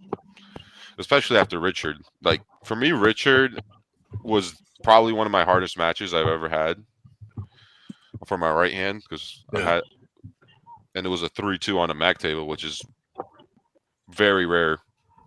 If some people need to understand. Can we get a again? And then I beat him 3-0, and I didn't even go into straps. I just cupped him the whole entire time. Nice. Yep. And then Devin in the after pulls, and I absolutely blew my arm out. Yeah. That had to. That'll do it. Yeah. I was so cocky. I had my freeze sleeve, everything. I put this freeze sleeve on. I lathered my arm with icy hot and everything. I drove down. You lathered it? Yeah, I lathered it. Lathered it up. Yeah, lathered it up. This, it was a big Don't arm. use those trigger words when I'm around. Yeah. I went down. I drove. It was a 3.5 hour drive, 4-hour drive up there to Ottawa. Yeah. And then 3 hours to Syracuse to States, but because it's at the state fair, you get 2 hours of traffic. Right. So I get there. I sat you for gotta walk another 4 hours.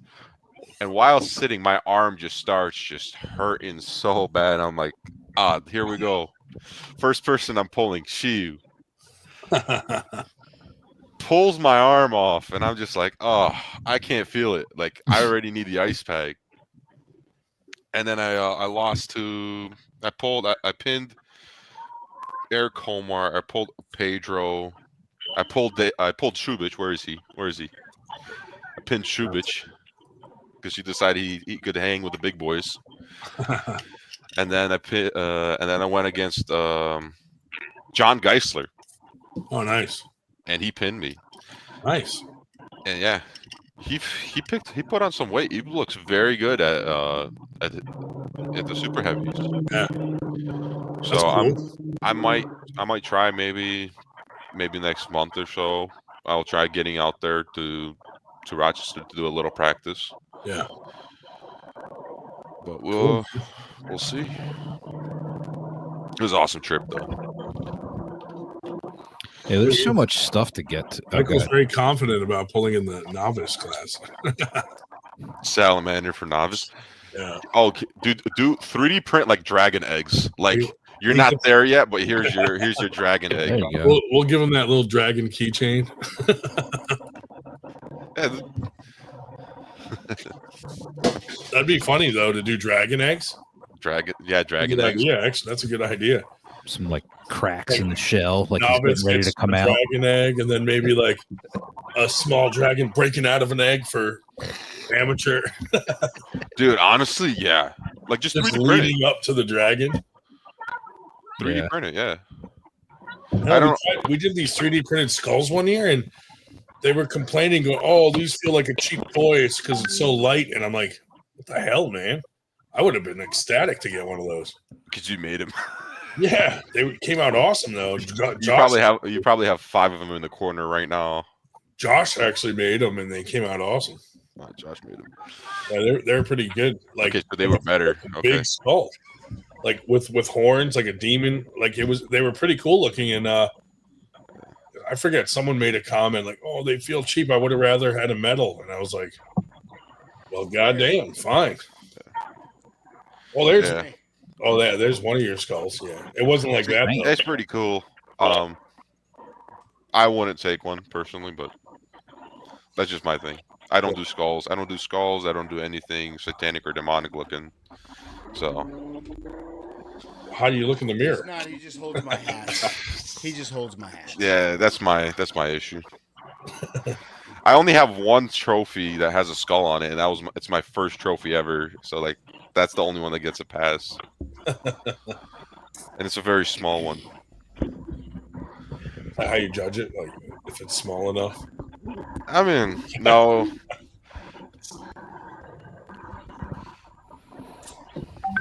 Yeah, I'm working on my table this weekend. I've been working on spray painting, sanding the legs, Oh yeah, you got your table. and that. Is it in decent condition otherwise? Yeah, That's awesome. great condition. So, just getting some of the rust off, repainting. Yeah. Then That's cool. this weekend it should be finished. Assemble it. I'm actually trying to get a second camera for down here to maybe mount on the table. I was thinking about maybe doing like a multi-angle stream thing. Yeah, 2 cameras. nice. So, yeah, That's cool. be fun. When you're getting bent over the table. Hey, Hey, whoa! I messed up my Unnecessary. table. I welded my table and the metal warped, so the top was That sucks. so I cut her up again. Yeah. I found this one used on Facebook Marketplace. It's a Combat Arm Sports.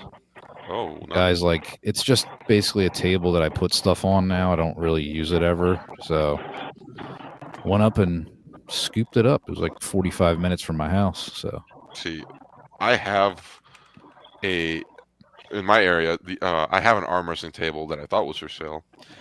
It is for rent for $250 a day, and it looks absolutely horrendous. $250 a day? Yeah, nobody uses it. What? No, yeah. And then there's another one that's completely made out of wood. That's for $225. It's been up for the past 2 years. Obviously, Yeah. just spend add double that and get Lucas to do you a table. Yeah. Yeah, Yeah. I scooped this one up for $300 that's So- for a combat. That's for a steal. combat. Yeah. With the pin pads and the pin strings. Had both of them with it. Lines. Yeah. Looking at the chat, I think Social Circle High School has to get in a bigger league if they're winning 52-0. Hold up. What? Candy, what?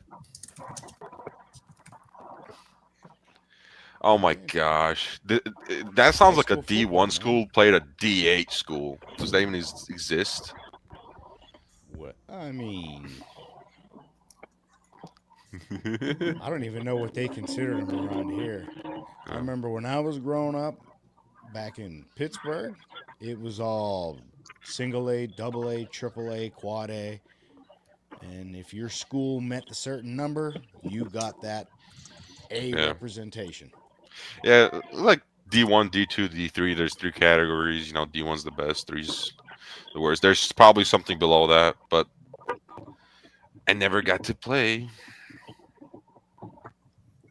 They're double A. Yeah. Oh, Hey guys, I gotta get going. Have a good night. Yeah, see See you, buddy. So my high school. Take it easy, man. Buddy. See you, bud. If I played football, I wouldn't be sitting here right now. I'll guarantee you that. I want to be an arm wrestler. Why not? Candy Passmore in the house. I don't What's know. up, Candy? I'm pretty good at throwing people around. Got to see Candy and Paul at the Turtle Man Super Match event up there. Yeah. In Connecticut. That was fun. A lot of people went to that from the area. Allowed to reveal now that they both won. I don't know. Been over a week, so they should have it all posted by now. They've posted I everything. know hers was posted. I've seen Paul's post. Okay. Yeah, well, he did win. Yeah, he did really good. Who did he pulled Shiu. James Clark. You, Lynn. Shiu Lin was there too. Yeah, which Yeah, was I think that was he beat Shio too. that was Yeah. his replacement because Shio was fun. I was hanging out with him up in the dungeon. I did Super not nice know. I thought Shiu was a young guy like myself, like new to the sport too. He's 28. But Yes, we do. uh, Yeah, he's a nice guy though, but he's a beast. he's a very nice guy. But yeah, he's wow. Yeah, he just absolutely wiped everybody at States. Like there was nobody there to do anything. Dude, and think about this. Paul beat him fairly easily. You know? Gives you an idea of the levels in this sport. Yeah, That's what I love about it. bro. I pulled Devin Larrett. You know, He said he's the I'm biggest Asian aware of the she's ever seen. levels. Biggest Asian she's ever seen. He was a super nice guy though. He is. Very nice. is he from Connecticut or no? He is from Long Island. New Yeah, York. yeah. He travels out He to was, yeah. Yeah. He was training with Paul Cruz for a little bit. Nice. Yeah. Well, maybe next year I'll be able to travel a little more. I'll be trying to hit more competitive tournaments for supers. If Carolyn's comment, the why secret is, for what I said, basically they released the super match videos one at night at a time over 9 days, and the competitors were not supposed to tell anybody until the video was released who won on the Nick Stone TV channel. So it's been, well, let's see, that was Friday. Well, they started running them Sunday, and that was I don't know, was it just last week or the week before? I forget. Why how time flies. Has it just been Carolyn Looms in the house. when was that Richard Krause. yeah, if it was just a week, then they haven't all been posted yet, because we're going to go up over 9 days starting that Sunday.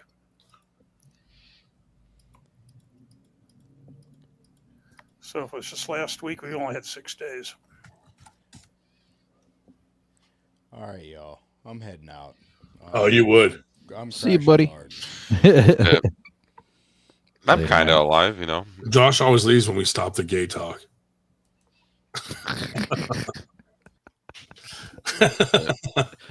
He just ghosted us. FTG.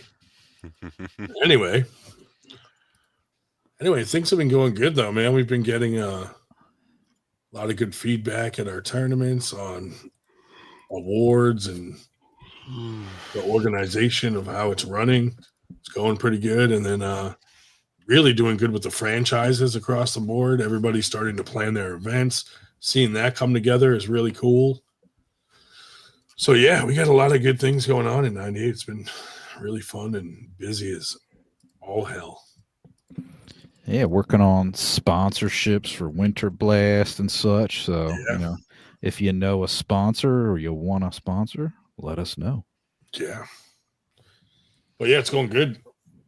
I didn't know what to expect with the whole franchise thing. Other than, a few of them, obviously, some of the people didn't work out and we had to you give people a chance. If it doesn't work out, it doesn't work out.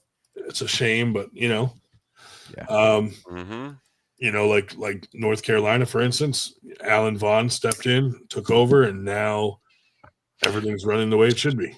Speaking of which, Mike did ask a question. Are we gonna do a collab with Arm Gods for Winter Blast? I don't know if we're doing it at this one because they wanted to skip a year to do the Independence Cup so that whoever had it for like a full year and then they would defend it the following year. But some of them may compete, do super matches and stuff like that. How does that make sense? If they want it, because the Independence Cup was like a whole separate super match event. You know what I mean? Mm-hmm. But some of them may come as just attending Winter Blast and get a super match the night before if they want to do a super match, like just for fun. Mm-hmm. Not for the. It won't be like UK versus USA. Yeah. The Independence Cup is specifically going to always be UK versus USA. Yeah. Which was fun, man. We might do some collabs with them where they're versing other countries also, like Georgia or, UK versus Georgia or USA versus Georgia or stuff like that. Georgia versus the world. GVW. Plus they have their Ultimate Arm Wrestler thing that we might help out with in the future. We're working on the details for that. So there might be a lot of opportunities that we'll have. We're launching the Table Trauma soon.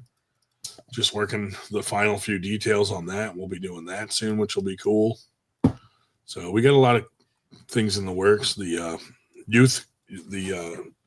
youth arm wrestling league is going to be launching soon. We're still teaming up with some prominent women in the sport to launch the women's league. So we have a lot of moving parts going on right now, which is really cool. It's just a lot of stuff going on. Yeah.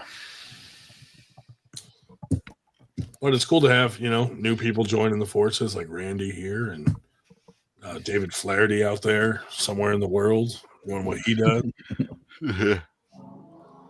Actually, he's up in upstate New York right now. Yeah.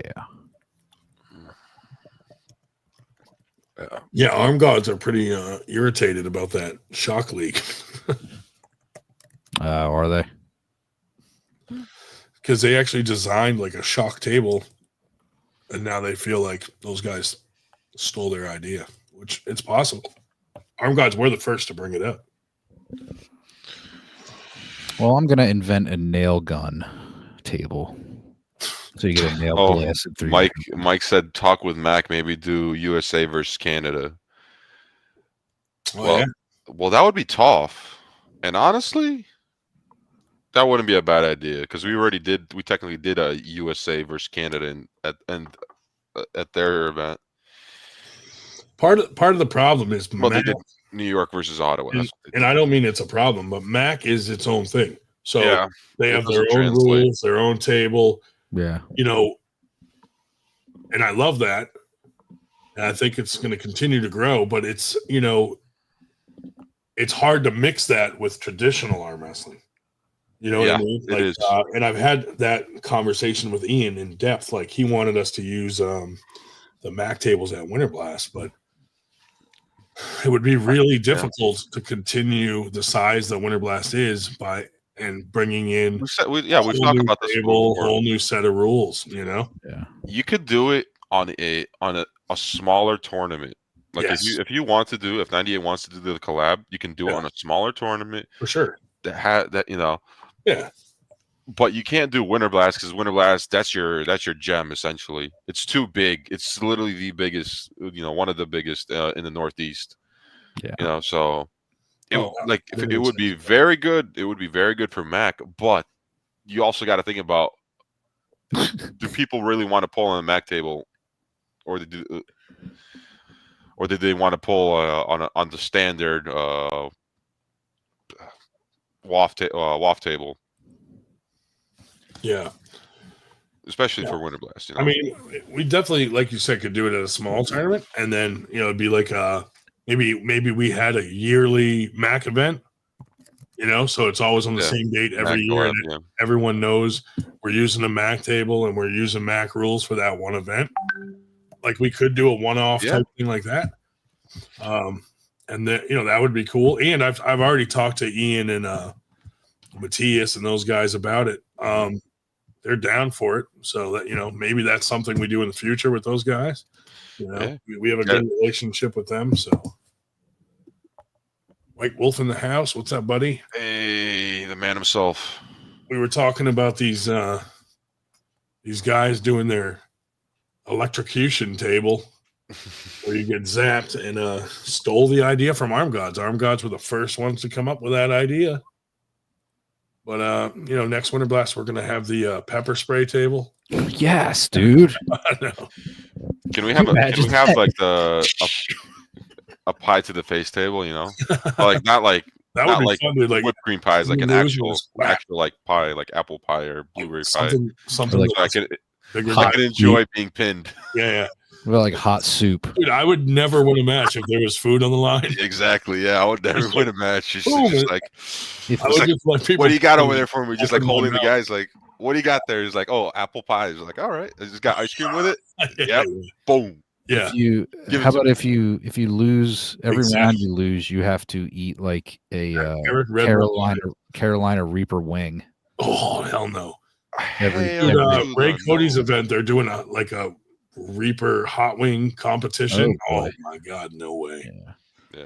Imagine getting pinned. If I ate one, I would cry like a baby. Like hot stuff, I'm just not. That shit just kills me. Look, I like hot. Like I'm good with hot stuff.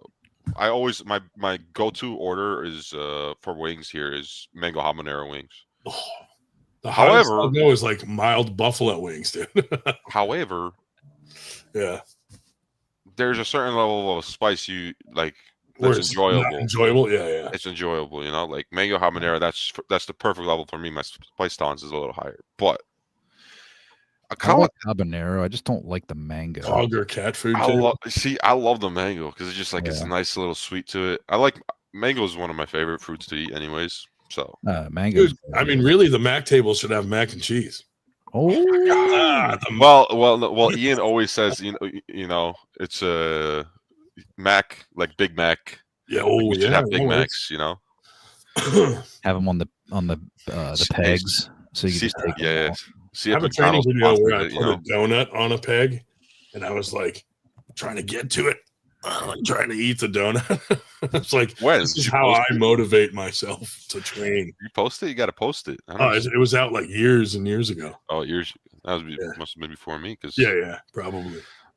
Dude, I had a whole 3 years in. All this training sessions of me training with like food as the reward. Yeah. I'm gonna try to do some funny stuff like that. Was rough for me. I was getting sick over and over this whole entire week. I was like catching a cold or something. Oh, really? Yeah, like I made it once to the gym this week. That's it. I used to get sick all the time at the gym because it was always so gross. I don't know why. It's like, dude, I'd catch something there. Mm-hmm. Oh, that world's hottest chip thing, yeah. You have to jump over hurdles to get to the water. The problem is the water doesn't help with the heat. Yeah. Here's what helps. is you have I did a I did a. I'm gonna sidetrack, but I did a challenge like a year ago when I was in Kentucky. My cousin, he grows his own peppers, so he's like a spicy fanatic, whatever. And he has the hot take wings, the bomb sauce. Yeah. Oh yeah.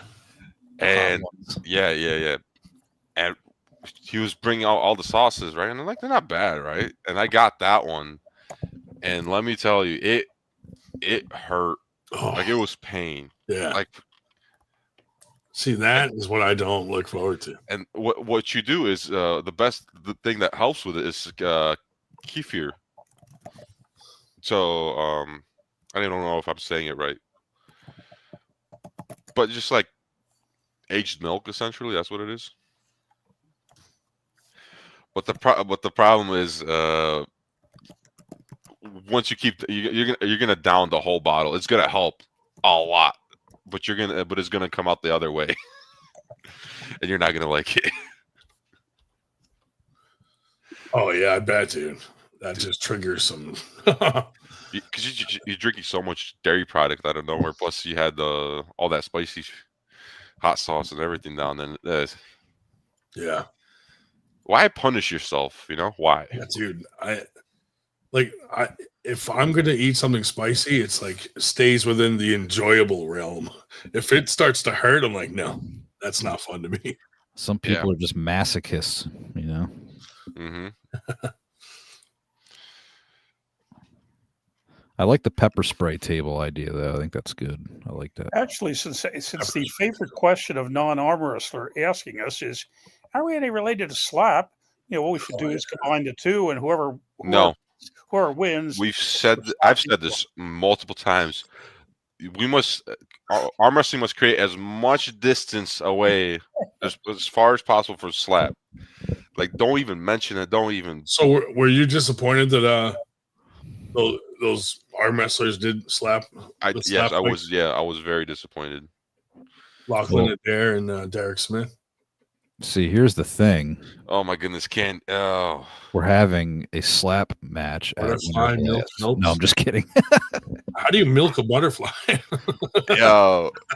We watched it. You literally watched it when Henry was. Henry, you weren't even here, Ryan. You weren't even here for the. He was letting his dog out. Yeah, you were letting your dog out.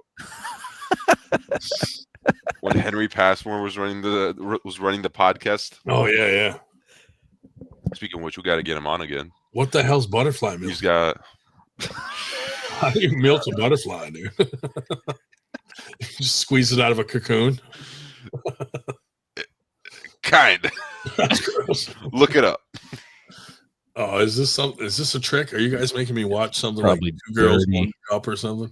Yep. Let me see. Oh no.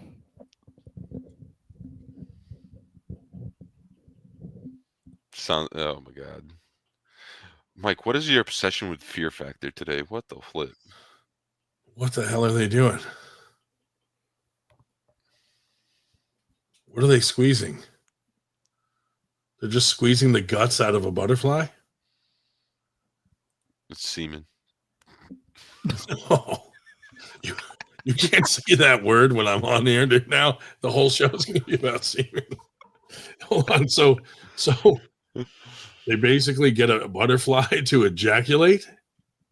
I don't think that's what it is, but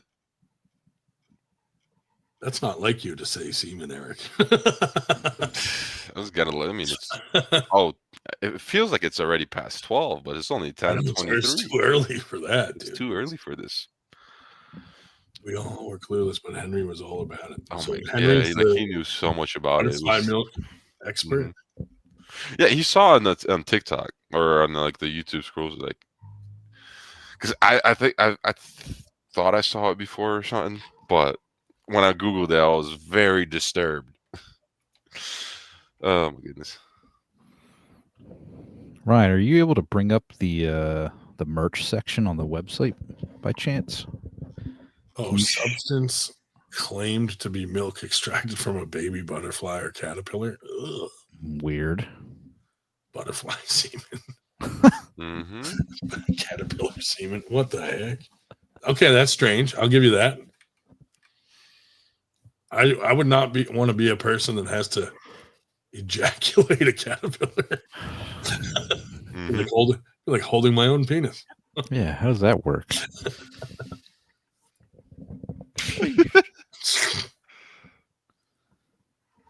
What a butterfly looks like when practicing semen retention.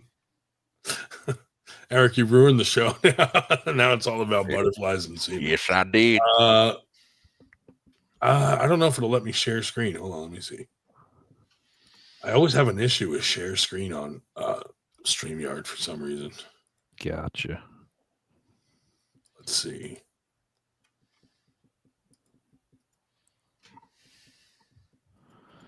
We added a ton of new merch. We did, dude. I made some weird merch. Dude, you know that weird shirt I made?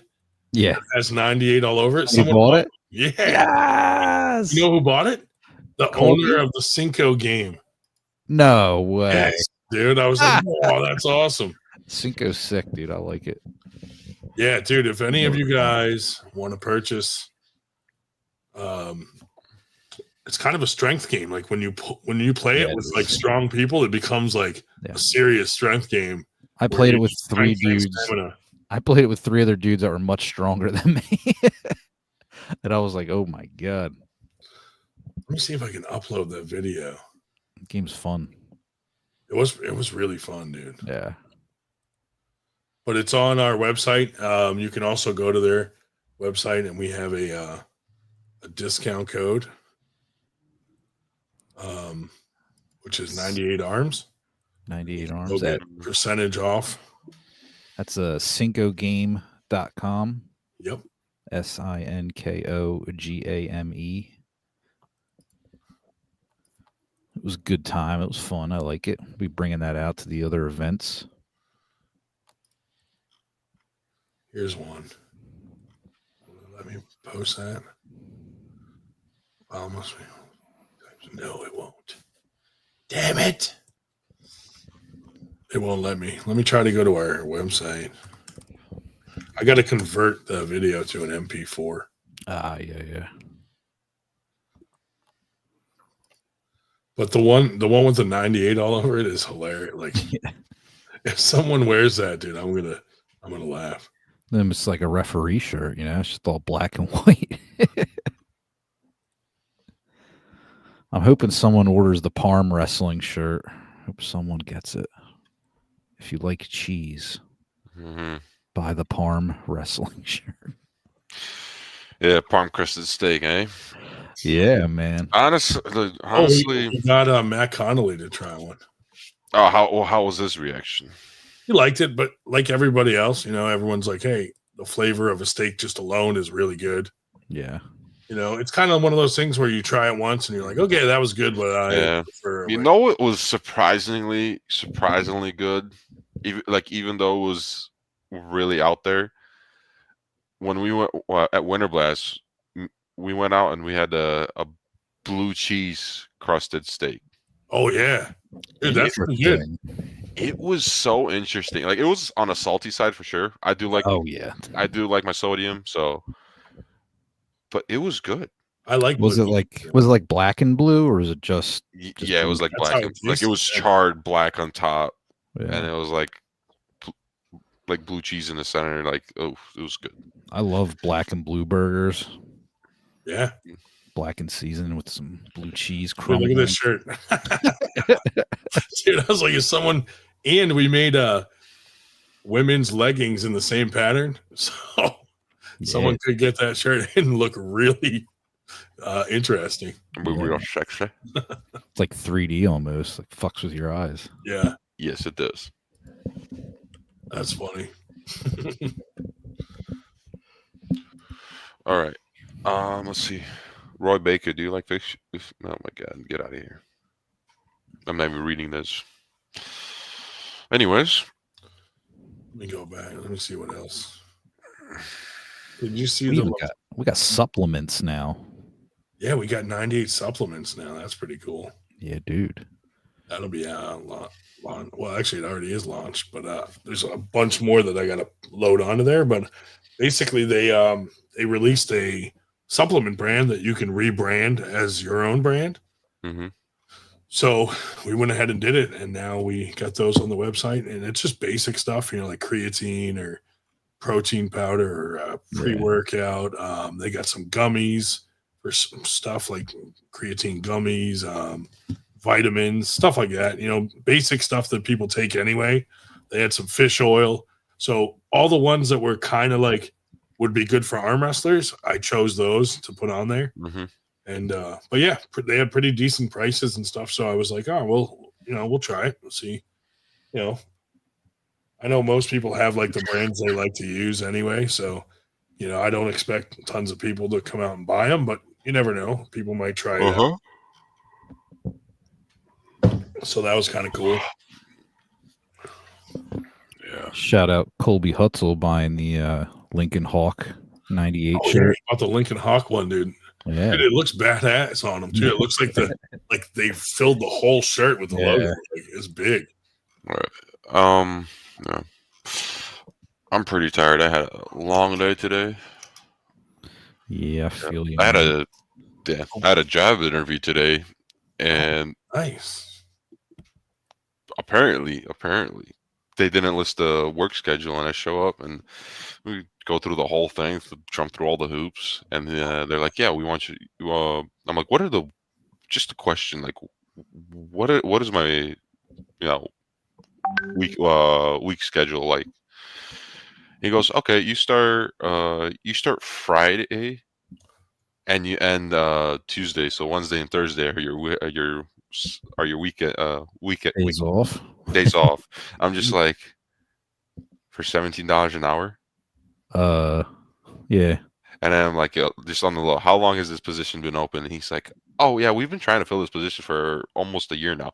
I wonder why. I was like, you might want to think, like, oh, that is very nice. Yeah, that's a very nice shirt. Lincoln Hawk, baby. I made one today that is this.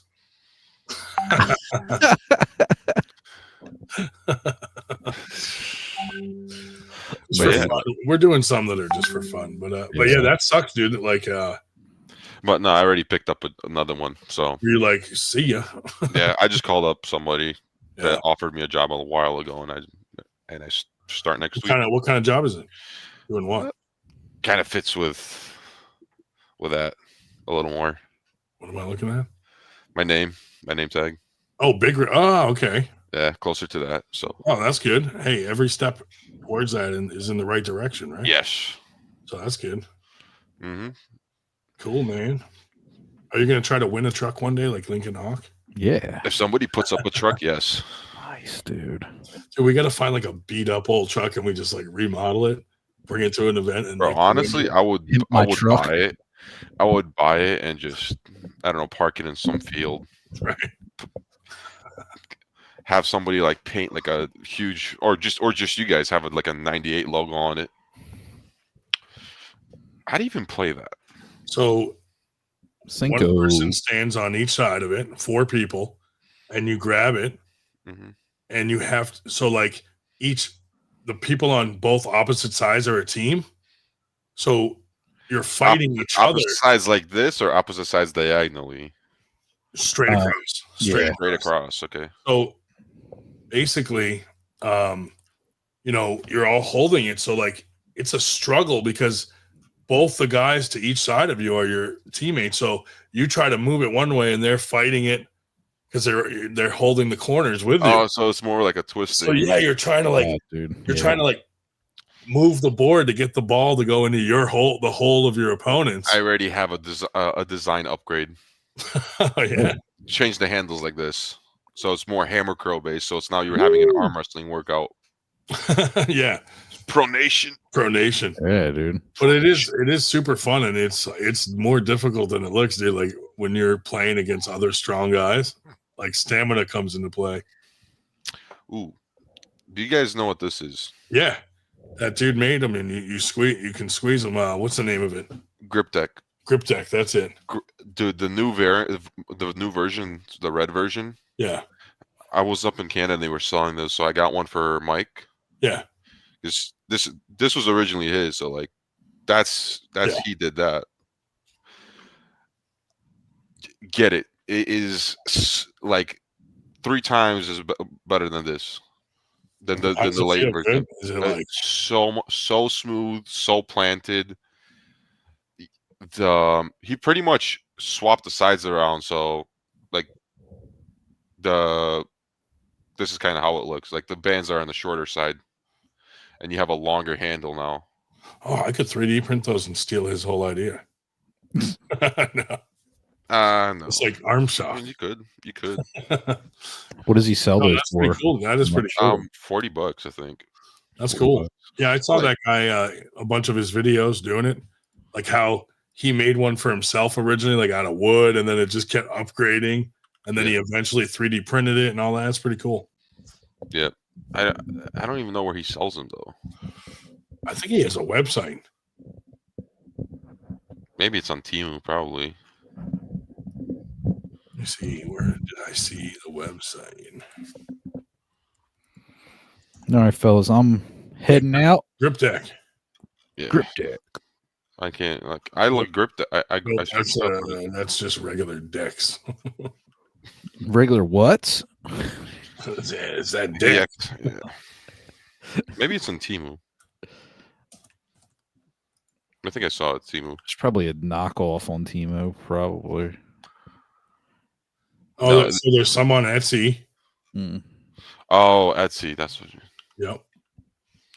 Yeah, I think gripstrength.com features some of his. Grip Strength has some of all kinds of people's grip things. Yeah, there it is. Yeah, $35 free shipping. Ooh, and it is the new one, the GD Mini. Nice. Yeah, that's very nice actually. Yeah, I'll freaking grab a black one because I'll be driving a lot, so I think this can be my best friend. Yeah, it's fun to do. Yeah. Have you played with one of those boards yet where both of you like grip up on it and try to pull it to your side with the fingers? No, It's so fun. No, I won't be good at that. I don't know. You'd be surprised, man. It's No, not, like I was pretty good at it. My fingers right here, like my fingers suck right there. They really want to bend back. I have no strength. But dude, like a lot of the guys, my fingertips are super curled over and we're like pushing with the tip instead of like grabbing it, like you're talking. It was fun though. It was everybody was playing it after the tournament. Like, dude, we could do a. You could do that, yeah. During the tournament with that, like you jump in that as a class. That'd be cool, actually. Yeah, I'm trying to get working on a sponsorship for a product that I think arm wrestlers would like, but yeah, it's sexual. Very nice. Be anything really can be. Anything's a dildo if you're brave enough. Yeah. Get Monster Energy to sponsor. Dude, I was always surprised, like why Monster doesn't sponsor Monster Factory. Probably because that makes sense. Because of the trademark infringement. Yeah, right. They're like, "Fuck that guy! You stole our name." Probably no. What Monster's owned by Coca-Cola, right? I think so. Yeah, pretty sure Coca-Cola owns that. You think Monster Factory would be mad at us if we got Monster Energy drinks as a sponsor? Yeah, Coca-Cola. Like, F those other guys. It's just so the significant holder. So yeah, it's the owner. Yeah, they probably own most of it. But they're like, if you look, they sponsor a lot of like niche sports. Yeah, they do motocross and stuff.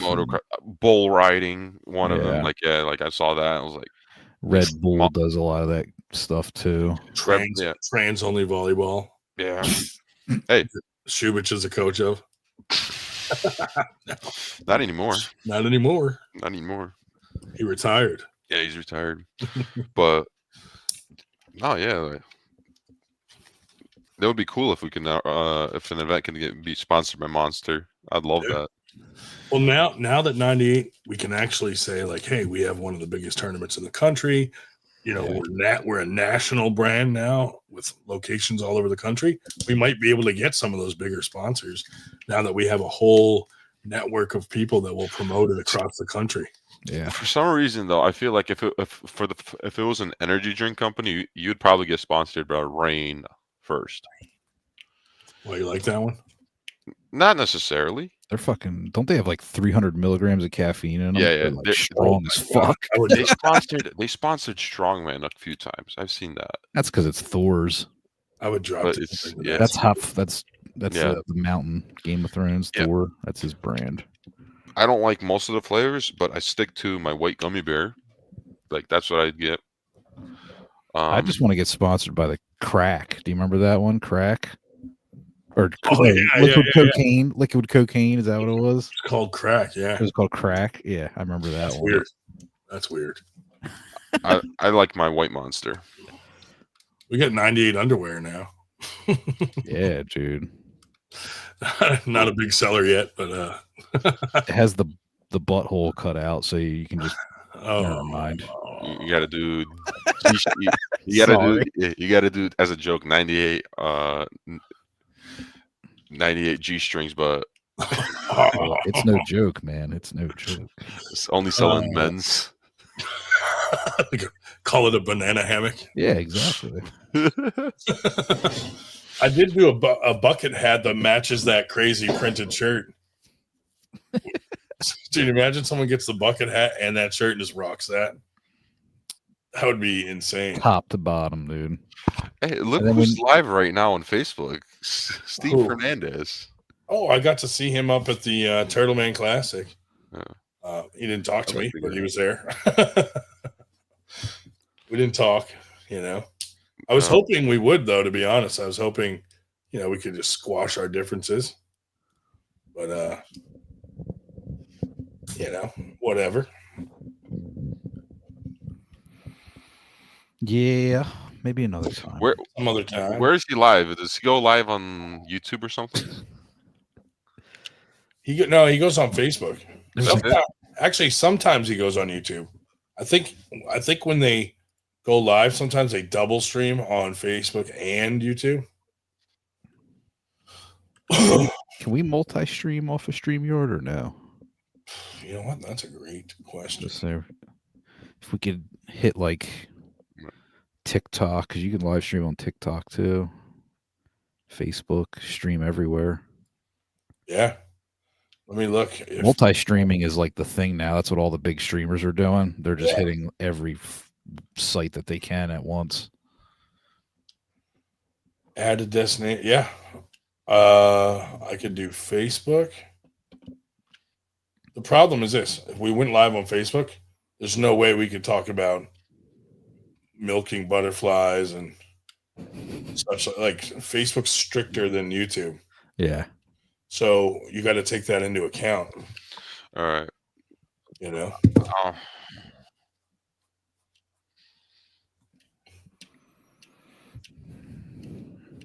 Yeah, I'm tired. I'm gonna go to bed. I'm tired. Yeah.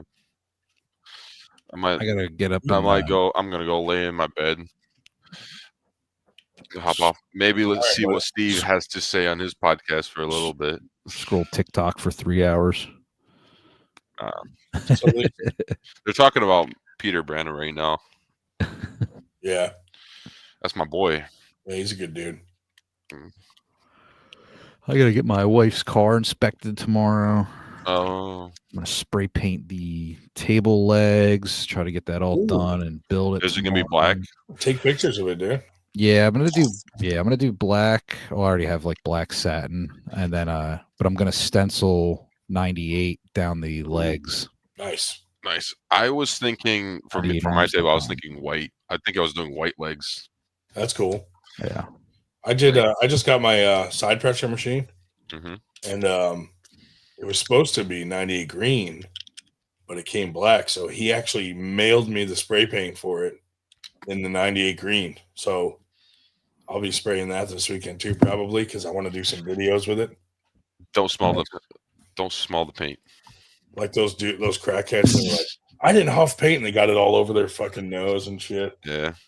It's like the Mad Max thing where they do the chrome stuff. Oh, nasty. All right. Good Later, night. bud. I'm out. See Oh, ya. hold up. Oh, this is the strong arm. There you go. Yeah. That's more like it. Hey, buddy. Uh-oh. Billy Ortega's in the house. The man. What did we do to deserve this? What up? Hey, Billy, Whoa. what's going on there in Texas with this shock league? Oh, did something come out about that? Yeah. They just did a huge post, and Arm Gods is all mad saying it was their idea.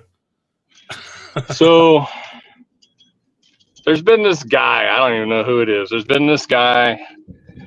He approached me and another guy. I mean, it's been a while back Yeah. about having some kind of new league and all this other kind of stuff. And anyway, long story short, we just kind of blew him off. Well, I guess he found somebody to kind of fucking Yeah, there was a big post Snack. about the shock league.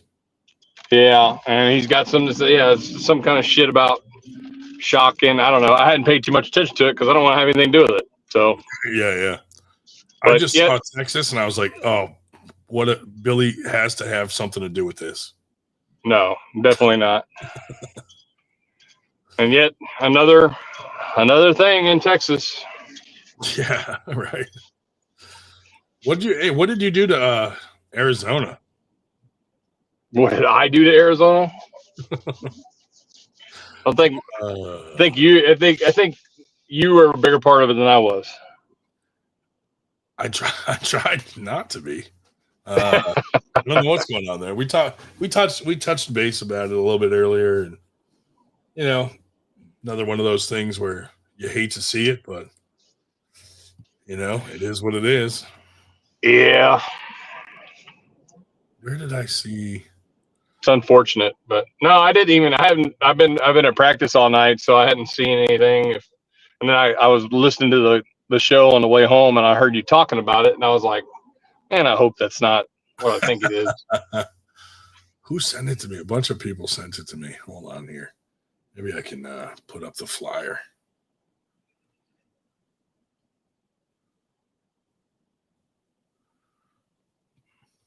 Some guy, I guess he's got some money, and he's I don't know. I don't get it, but I mean, dude, to me, I'm like, man, this is not good for our sport. well, I mean, it'll only go as far as people get involved in it. So the more people that get involved in it, then it makes it a thing. So Yeah. and that goes across the board. You get more people support it, the longer it stays around, even though it might not be anything, might not be something good. Yeah. I mean, that's crazy. It's crazy that someone ran with it. Candy says, "Hey, Billy." What up, Candy? I think James Wall is the one possibly from Arm Gods that's going to come over to that November event for a match with Eric Wolf. Oh, really? Yeah. Just trying to work the details out, Not that the nice. event needs another thing, but Good Lord. I think there's some space there. I think there's space for a few more things. for sure. There's always room. Holy moly. What's next for you, man? What's your next event? Well, the next one I'm helping host is Rick Parlett here in Texas. He runs the Pulling for Special Kids event on October 11th. Mm-hmm. I think that's 11 years now. I think. Yeah. 11, 12 years running. That's cool. So, yeah, he officially brought me on. I mean, I've helped for the past few years, and it's something that's close to me, obviously, with my son Lucian being special needs. Yeah. And loving the sport of arm wrestling. So it kind of goes hand in hand. And we move my son's birthday every year, like his birthday party, because it falls on the same weekend as his birthday. So okay. Yeah, we either push his party ahead or back so we can go and attend that event. That's cool. I'm waiting for the day Lucian takes over TAL and you're dusted. I know. It'll happen one day. I mean, a lot of people don't know this, but like that's a huge motivation like for me and doing what I do for TAL and, you know, trying to produce something that has longevity and stuff like that is because, you know, one, I don't know where my son's going to end up in life. Yeah. And I know that he will at least be capable to do, you know, some things. And if that is, you know, help with the league or, you know, in one way or form, you know, fashion, you know, then that's kind of what I want to be able to provide for him. Yeah. So That's awesome. yeah. I think it's cool that he's all into it. Oh yeah. I don't know. Hopefully he stays into it. You know, I don't know. We'll see as he gets older. But you know, right now he's in it. So yeah, we got that on October 11th, and then we roll into Texas State on November 15th. So Oh yeah. yeah, you know, that's the thing is like I don't know if many people have put it on their radar yet, but with Ray's event going down on November 1st and our event going down in El Paso on November 15th, like that area of the country is going to have quite a bit of money up for grabs, you know? Yeah, dude. And I'm looking at Winter Blast, and now they just put sit down nationals a week before Winter Blast. I'm like, oh my God. Well, let's sit down. Yeah. But still, there's a lot of guys from up here that go down to that. Yeah. You know, hopefully they don't have to. You know, I hate anybody to have to make a choice. You know, like when they like things. You know, that's the thing, though. I mean, you kind of, you know, it inevitably that's what happens in the sport. You have something that's kind of like the norm, and then you have people come up and push on top of it or push close to it, and then all of a sudden it becomes a choice, right? Yeah. So you know, it's not even out of concern for my own event. I know a lot of our guys like to go pull sit downs, and now they might not because they're being forced to choose, you know? Well, but because they're so close. It's okay to be protective over your event. You guys have done a lot of work over the last few years to, you know, make that event the way it is. Yeah. I don't think it's out of left field for you to be concerned with someone, you know, encroaching on something like that. I mean, the only way it with the work that you guys put in, you know, you need a turnout, and that's what makes Winter Blast, you know, so good is the turnout. Yeah. Then all of a sudden you start throwing in all these other factors. Yeah. You know, for a sit down nationals that does, I mean, what does that actually do? Yeah. You know, well, not the third. Plus Arnold's is that month. Sean Hancock has that event in Vegas that month, 2 weeks before Winter Blast. So there's a lot right in that month. Well, that's why I said last year it works both ways. I said last year, this year we should write a thank you letter to Engin Terzi, who plopped that East versus West in Chicago like the week before the Michigan States. Oh yeah, second, which had been the largest tournament until we passed them.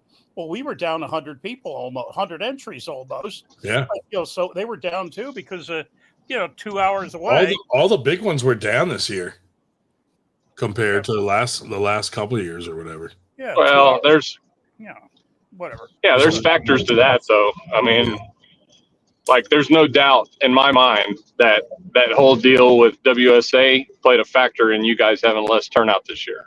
Oh yeah, for sure. You know, there's no doubt in my mind. You know, and then the oversaturation of events, you know, around just more and more popping up left and right. Yeah. You know, you find that less and less people are traveling out to these bigger tournaments. They're wanting to stay close. They're wanting to stay safe, you know, in the sport. And that's the other thing is the super match, like the sport gravitating towards all these super matches now. A lot of these guys are like, no, I don't want to risk getting hurt in a tournament when I got a super match next month or whatever. Yeah. Well, you know, that's the thing. Like here in Texas, we do our rankings based on super match, and I don't know if it's an unfortunate byproduct or if it just, you know, it just happens. I mean, it's obviously the trend these days with super matches. Everybody wants a super match. Yeah. But, you know, the thing about it is like the reason we did ranks that way is because it takes all the variables out of it, right? Yeah. It's a fresh for fresh. You've got time to prepare, and you know exactly when the date is going to be. So there's no excuses that day. Whoever shows up and wins was the better puller that day. But that's the thing, is that I think a lot of people have forgotten that, and it's a lot of people new to the sport. That these guys, John Brezink, Michael Todd, all these guys were running down tournaments, sharpening their teeth before they got to this spot where they had, these prestigious super matches and stuff like that. Like tournaments is where it was at. And then eventually you got good enough and you started, kind of getting these super match spotlights. So I'm not saying that nobody should, super match, but at the end of the day, I mean, people should be pulling tournaments instead of just trying to super match. Well, and Mike Ondrovic has a super match. He was going to go out to, practice and tournament in Ohio. They said, why don't we get you somebody for a super match? It's going to be the first super match he has ever had in decades of pulling. He was world champion, 20 some years ago. But it was, like you say, it was just tournament. There was no such thing as super match. This is his first super match ever. Look at some of the people that we technically have that in the U.S. that are like world champions at, like take Lee Aaron, right? You don't see Lee Aaron out there pulling a ton of super matches, hardly any. Right. And yet, she's a world champion. She pulls tournaments, Yeah. You have a lot of people out there, like look at guys like Corey Miller, he doesn't, I mean, he pulls a few super matches here and there, but, like well, and then another multiple weight classes and all that kind of stuff. Yeah. And I understand, the point you made as to, why you base yours on super matches only. Somebody over here, I think it's Virginia. I could be wrong. I think it's Virginia, does it only on super matches because, but their thinking is different. What they're doing it for is to increase the attendance at their tournaments, because a lot of people will not pull at a tournament that, oh my God, I'm afraid I'll lose to that person, and it will lower my state ranking. Yeah. And so, people are not afraid to show up at tournaments for fear of losing to the wrong person and lowering their ranking, which, I mean, the way people obsess in some of these states over rankings is amazing too. But still, that's why they do it, because it's actually, will get people to come to tournaments because they're not afraid of losing at a tournament. Yeah. Except for the glory and all, but they're not afraid for the ranking. Exactly. And really that's the thing. It only makes sense, right? If you, depending upon your bracket draw and stuff like that, you lose your rank, 4 or 5 matches deep into a bracket. That's, depending upon what happened leading up to that is a huge factor. So, but I don't know. Rankings. I mean, we had a very big, very good practice.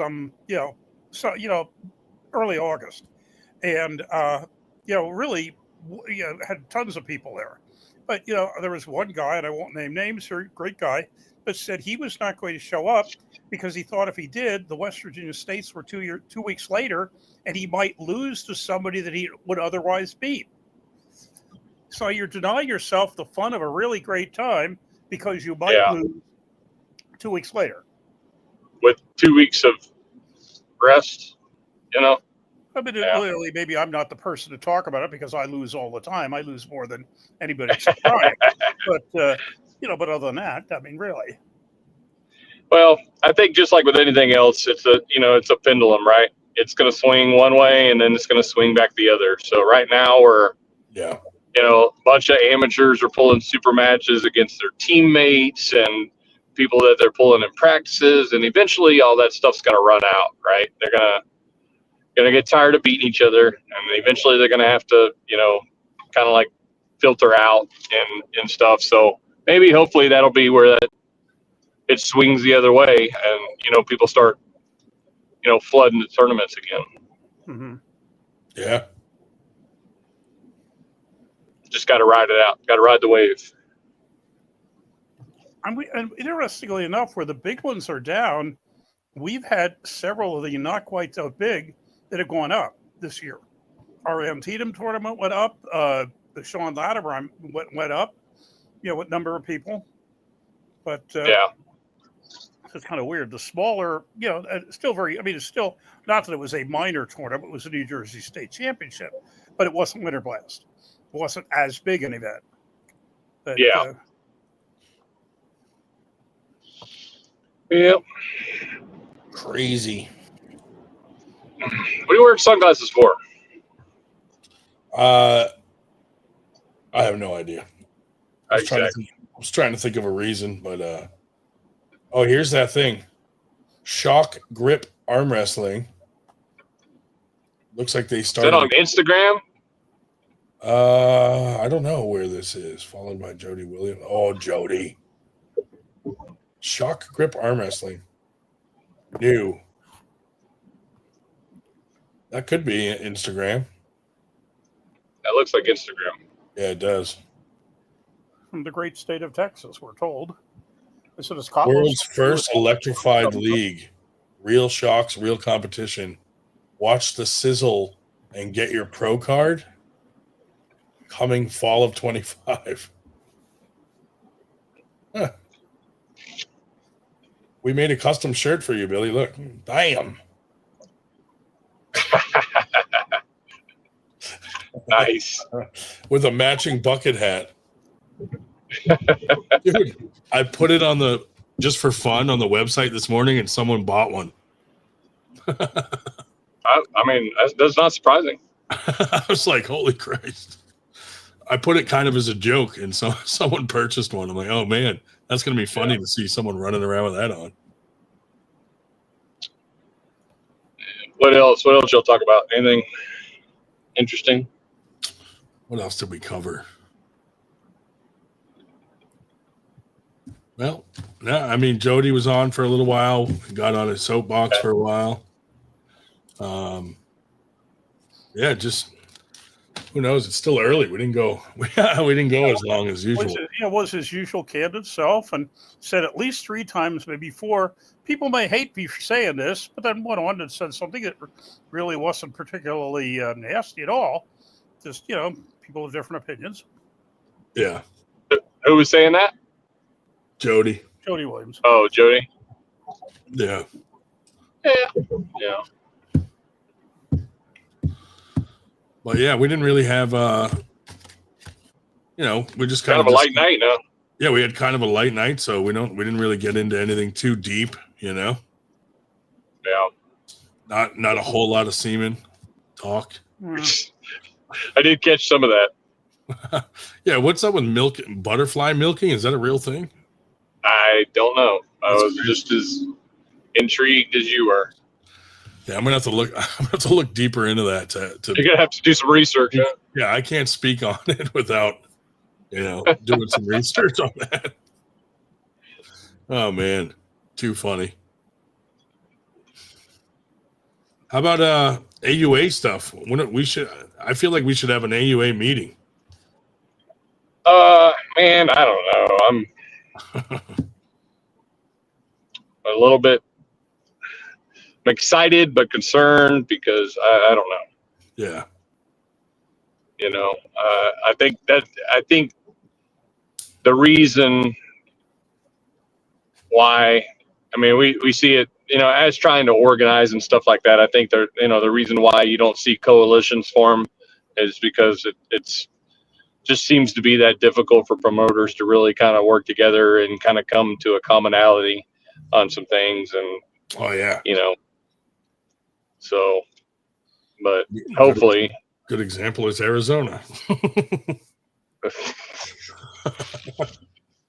was about as deep as we got tonight.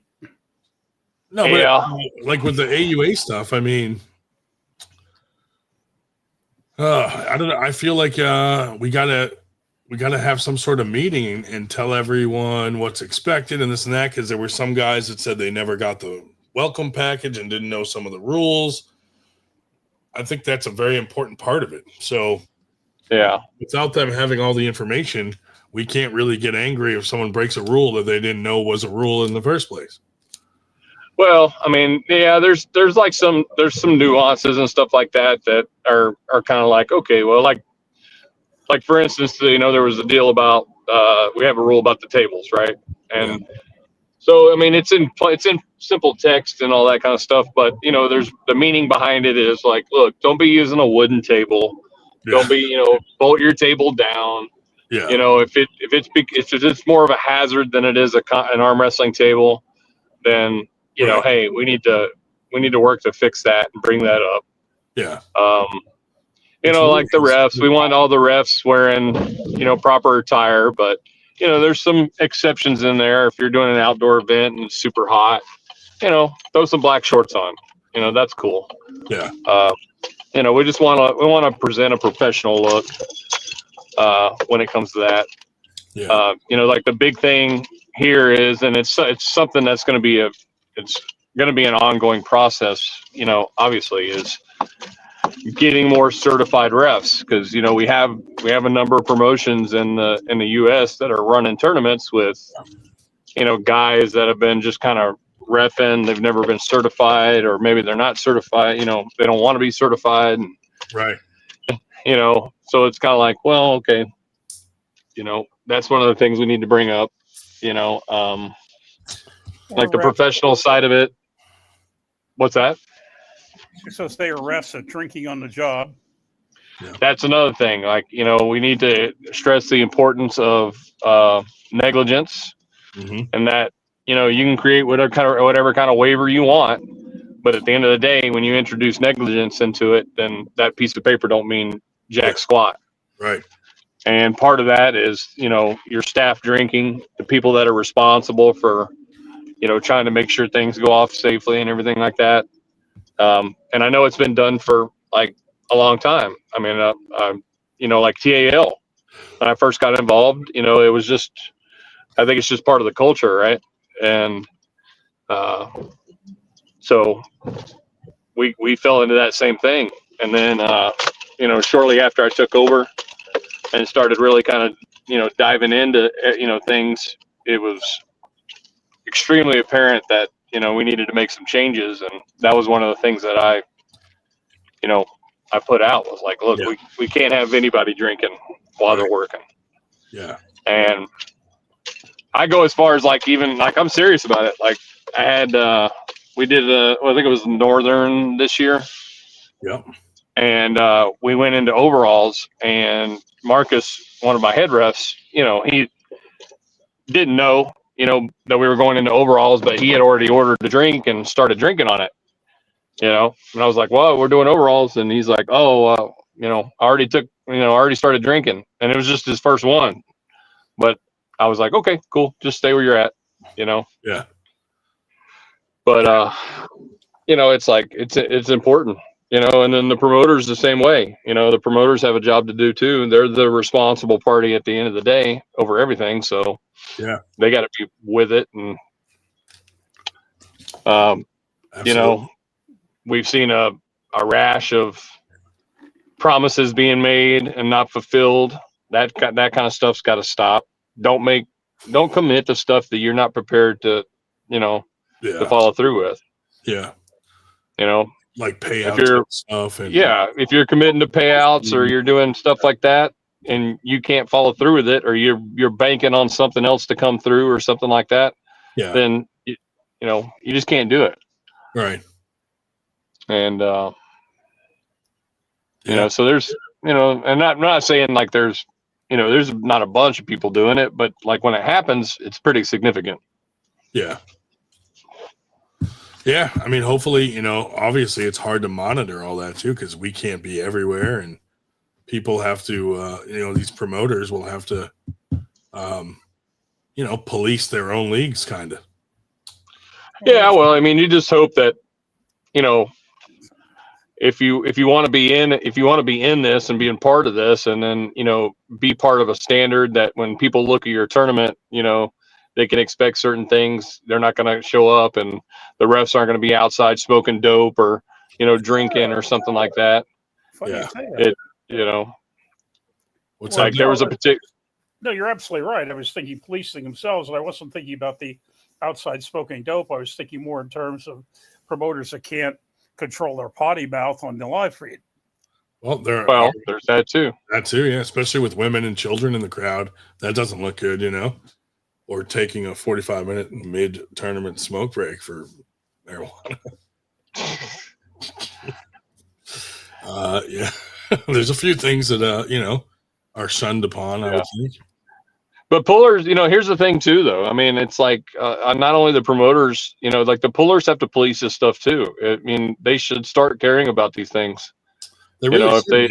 If you want the sport to grow and you want these events to have a higher quality and you want promoters to continue to put money and energy and hard work into it, you have to care about it also. And, when they're careless and they're out there acting a fool and it affects us as promoters being able to possibly get sponsors or return to a venue, like these are things that as pullers, you should want to support what we're doing to try to better the sport. Yeah. You would think. And I would, it was there. I mean, obviously that's a good point, but I was thinking on the flip side too. It's like, if you're used to going to tournaments where the refs are, drunk or they're not doing their job or, it's like you are enabling that. Yeah. By continuing to go to these events. I'm not trying to tell people not to go to events, but if you care about your matches and then all of a sudden, the refs aren't able to officiate these matches well enough for, and things are happening or, whatever. At the end of the day, that doesn't mean you stop going, but maybe you pull the promoter aside and voice your concerns with what you're seeing while you're at these events. Or if they're an AUA certified event and you see something crazy, reach out to any 4 of our board members, and we'll discuss it and figure out what we could do to help the situation or correct it. Yeah. Absolutely. We'll see what happens with that. But yeah, I don't know. Still working on the national side of it. Yeah. So yeah, hopefully, that'll get all planned out. Does that have a solid venue yet or not yet? Not yet. Okay. No. Not yet. You should reach out to the Plays, you guys. They probably could find one and then might even come with a grant or a Yeah, so like I did that here in Texas through TAL, and I wasn't getting much. The problem is I'm not getting much hits on stuff close to it's like, say, if we specifically talk about Dallas, hits close enough to the airport for it to make sense. Right. Now, have you reached out to them and told them where you want it to be and let them work that angle? Well, I mean, that some of them, they just don't have the facilities that they're trying to offer, aren't within that proximity, Gotcha. Yeah. So. Do you do anything across the border with northern Mexico? No, we haven't done anything across the border yet. No. I just wondered. I hadn't heard of any of it, but I know, Jody was talking about how they had, thing in Tijuana where you're, right there, they're right on the border. But yeah, no, we haven't done anything like that. I try to stay pretty, when it comes to our official stuff, I try to stay pretty specific to Texas. Mm-hmm. Billy's prejudiced in other states. I am. Well, I don't know, how you'd compare for number of pullers, but certainly, geographic size. I just, a couple of weeks ago, I was just started adding up the 14 states that, we cover, with my getting around with the professor, everything from, Ohio east to Virginia north. If you take out one state like New York, you have the same geographic area in Texas as we have in the other 13. Yeah. Easily. Oh, yeah. Trust me, I know. Yeah, not the same but population, so you don't really, probably our number of pullers are greater, but Yeah. because we have a much greater population between, New York, Pennsylvania, Ohio, and a couple of other populous states, but area. yeah. No, I mean, we have, that's the thing. We have, Texas has a lot of pullers, and it's growing. It's growing all the time. The last tournament we had, in our eastern region, just outside of Houston, we had quite a few number of new pullers come in with the introduction of the novice class or the tier 3 class. Yeah. And so that was really good to see. That tournament produced over 200 entries, which that area should be producing that type of tournament, all the time. Yeah. Same thing with the Dallas-Fort Worth area is over a 200 entry tournament, should be, and it has been. Dallas-Fort Worth has been, and since we started, been producing over 200 entries every year. The outskirts are still growing, like our northern region. We usually focused around the Lubbock area. So we got, teams out in Amarillo and Wichita Falls that are growing. Lubbock's still growing. West Texas, still kind of slow. But there's so much space out there in West Texas. And there's so much nothing, you go from El Paso being like the biggest populace. Yeah. To you have to come all the way to the interior of Texas to hit another huge populace. So yeah, that's difficult, but everything's still growing though. I mean, everything's going good. So yeah, I see now some other leagues are starting to take on possibly doing the tiered rankings like you did. I know that James is supposed to be James has been working with Corey to set up some tiers for the classes with like the semi-pro and stuff like that. Yep. To kind of match those up and all that kind of stuff. So I don't know. Besides Corey being the first one, obviously with that being his system, I think I'm the first, and then if James run it, I think he might be the second. Yeah, I think Steve Fernandez was just talking about it on his podcast the other night, and he's worked with James, so that he might be doing it also. Yeah. I mean, I don't see anything. I see nothing but good coming from it, to tell you the truth. I would try it at one of my smaller tournaments before Winter Blast. Just my whole crew gets the gist of it, and not necessarily that I think something would go wrong, but I would like to test it at a small one first. Well, that's a good thing about what Corey's doing now is that there's something else. Oh yeah. I mean, just from San Antonio to El Paso is 8 hours. So, but we're going to be relying heavily on New Mexico, Colorado, Arizona, stuff like that. Hopefully coming in, for that event. So, with the way Corey's doing it and all the errors, scores, and stuff being built in the back end, it takes a lot of legwork out of it. And, fortunately for me being, kind of like centered around Texas, I know quite a bit of my pullers, what they've been pulling already, whether or not they were pulling amateur or open class and stuff like that. Yeah. So like when I did it at the Eastern, it was pretty easy without even like looking at their errors to kind of know where they were going to fall already. So when we looked up a few guys and get them in the right class, and stuff like that. But, some of our guys that might have a slightly lower error score that had been pulling like the open and pro class already consistently, that's just what they signed up for. Right. They were like, that's what I've been pulling. That's what I want to pull. Even though their error score would have put them like, say, in the tier 2, Yeah. They could have pulled that and up. Most, some of them just, they chose to pull the tier 1. Yeah. So that's good. Yeah. Ryan and I would never be in the same class because his, 0-win air score is 400 higher than me. Hey, if you don't compete, you don't lose points. This is true. That's my secret.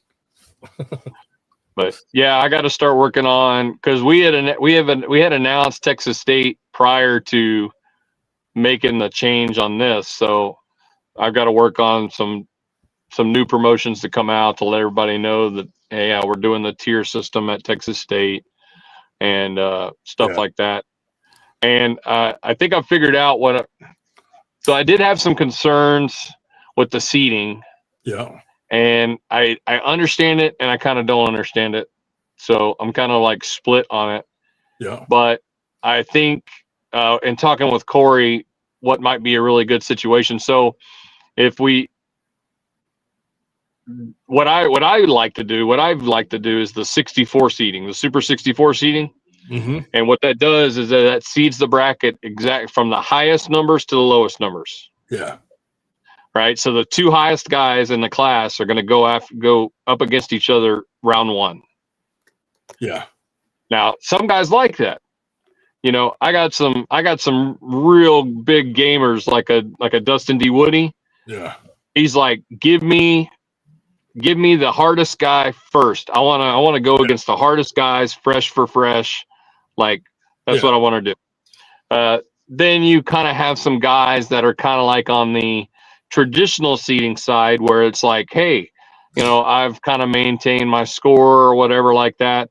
And since I'm at the top, maybe I should get like a little advantage. So like in a traditional seating, your top guy would go against the very lowest guy. Yeah. Right. Or he might get a bye if there's an odd number of people out. So I think to kind of meet in the middle, what we came up with was for all of our regionals, we're going to run the 64 seating, which is going to be a high to low. Yeah. And throughout the year, that will work to kind of level out people's air score, right? Yeah. Because if guys have a really inflated air score, maybe because super matches and stuff like that, they jump into a tournament, they get knocked down, so the Super 64 seeding throughout the year will kind of level guys out, air scores out where they need to be. And then when you roll into Texas State, we'll do the traditional seeding. That way, if you did really good all year, you kept your air score high, you're at the top of the class, then you're going to you may get a little advantage out of that. Yeah. So makes sense. I mean, like me, for instance, if I jumped in, I'd be screwed because I'd be going against guys with a much higher level than me because I haven't competed much. So I'm still around that 1,500 mark. But see, that's the thing. That's the good thing about this, though, is that once you get about 2 tournaments in. Yeah, then I'd be where I'm supposed to. Yeah, exactly. Yeah. Your air score is going to drop, significantly. And I'd be down around the bottom with Dave Schell.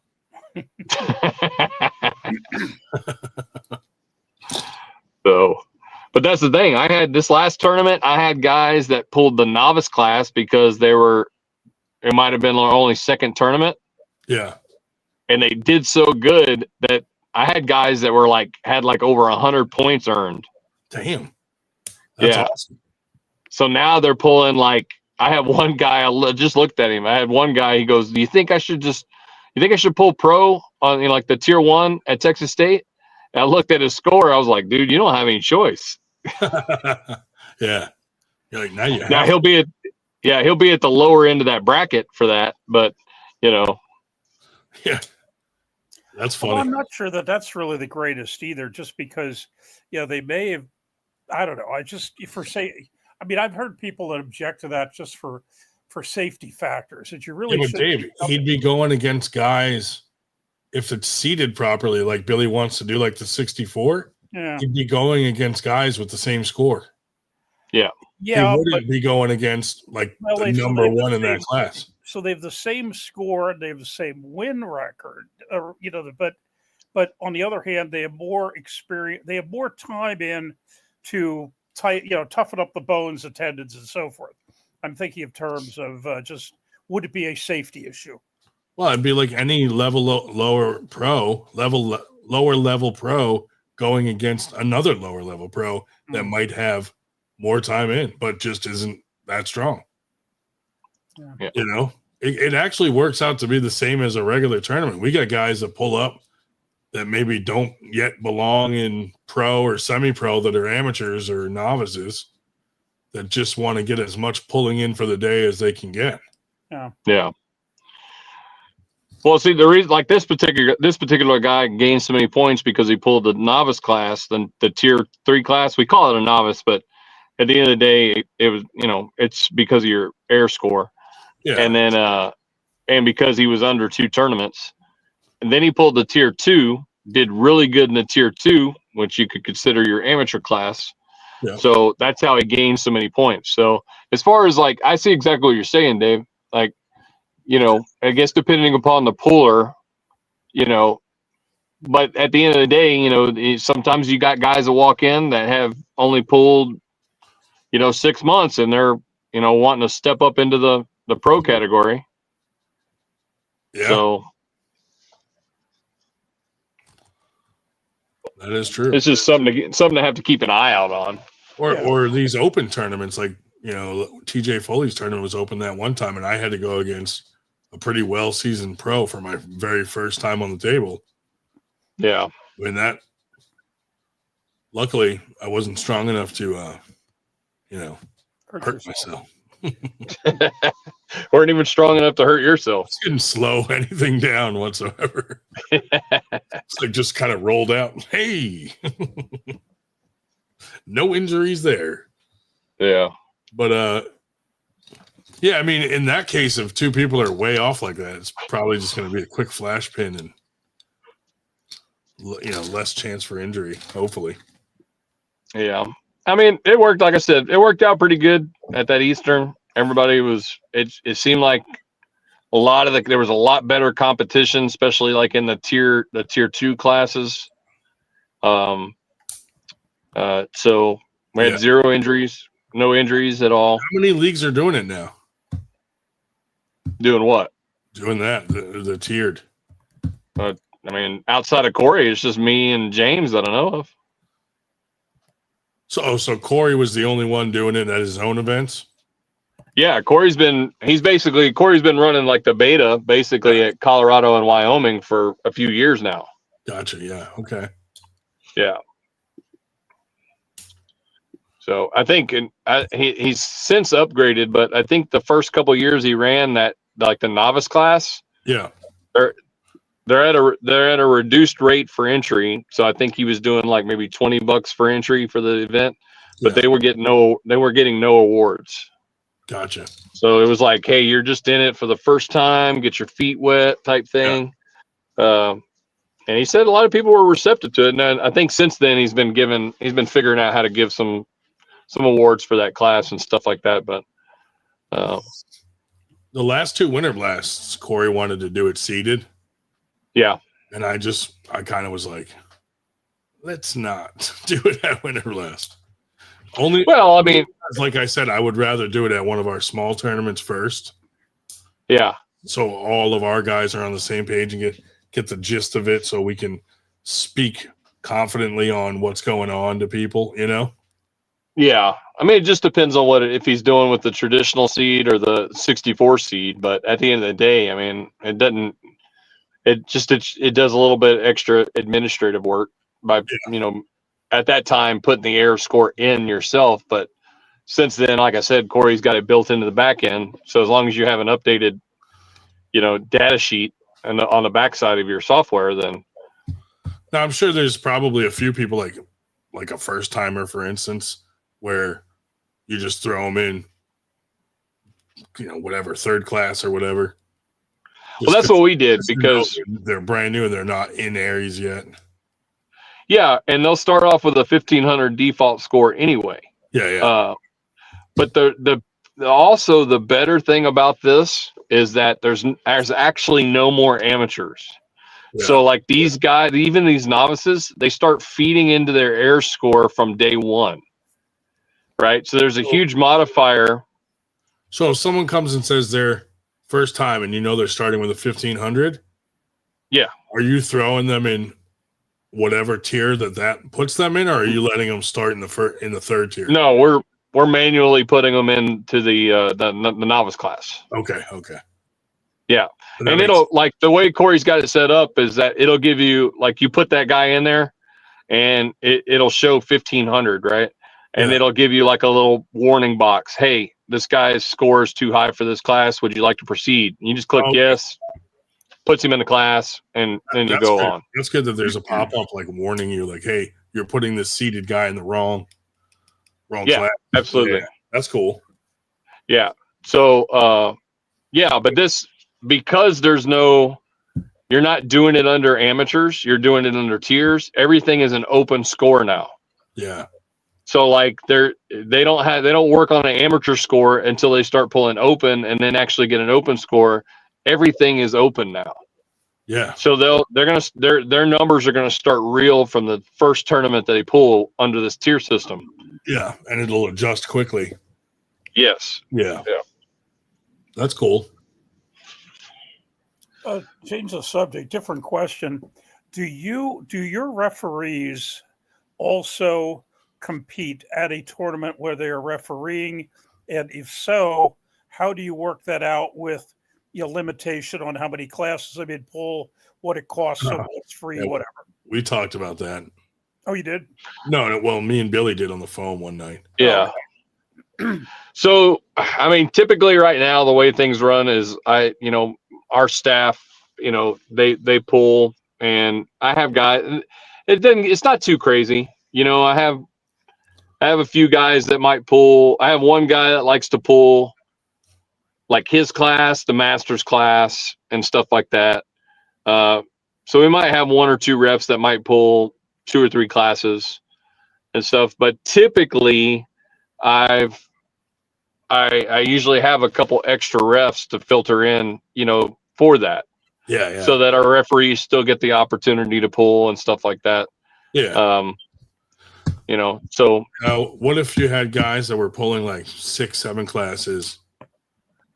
So I have thought about that, because at the end of the day, it is it is something to think about. But I have, because whether or not you allow them to pull their class for free because they're staff, as part of payment, or how many does that need to be limited? How many classes you just pull your class, but if you want to pull extra classes, then you either have to pay for it or I can take it out of your pay. That has been a little bit of a conversation. So I just hadn't pulled the trigger on it yet because it really just hasn't been too pressing to deal with. Yeah. But no, we've run into it and are basically have two minds what to do about it. Yeah. I mean, if it's causing an issue because that person's pulling too many classes and you're short on refs or something like that, then, hey, something's got to give. You got to pick or choose. But no, I just like this last event, I was actually, I entered myself into the class, the 242 class, but we were so pressed for time and I was short on refs that when we came up, I just roll on by me, I didn't pull. Right. But then I guess you have to worry about whether or not you actually have somebody that might actually be taking advantage of it in a particular way. So, yeah, I mean, that's kind of what we're sort of running into, Yeah. But I mean, like I've been, with, it's not exactly the same thing. Referees are doing the brackets. I generally have found that if I'm doing brackets, I do not want to compete because it's just somebody else doesn't take over and, it just, you're not warmed up and the whole mess. And so I generally don't, unless, I told them if we're desperate in the sense that, one of the super heavyweight classes has only one person in and they don't have anybody else. Okay, fine. I'll jump in and be the the sacrificial arm there. But other than that, yeah, And then Dave always steals a second place medal. yeah. Mhm. Well, hey, when I write it in my spreadsheet, it shows it as a P next to it for participation. So I There know you I go. just got it by showing up. Yeah. That Yeah. No, No, but for the most part, I think if I'm looking at if I look at all my ref staff and everything like that, I only have one or two guys that really pull like more than like say 2 classes. Oh, and here's the infamous Yakubovich. Shows up. I was wondering where he was earlier. $2.79 Cents Canadian. Canadian yen. Half American. Who cares? Thank you for your contribution. Yes, we thank you for your support. Yeah, I would take Louisiana to El Paso would be about the same as me driving up to see Yakubovich in Nova Scotia, about 10 hours something or more. Oh, it'd be more than that. Yeah. I think I'm because from where I'm at right now to the Louisiana border is about 4.5 hours, maybe. Damn. So yeah, you're looking at like 12 to 13 hours at least. How long is it for you to drive to PA? Me? Oh shit, I don't know. Need to look. Where are you coming from? Dallas? San Antonio. Yeah, me to Halifax, 14 hours, 35 minutes. But, San Antonio to Philly.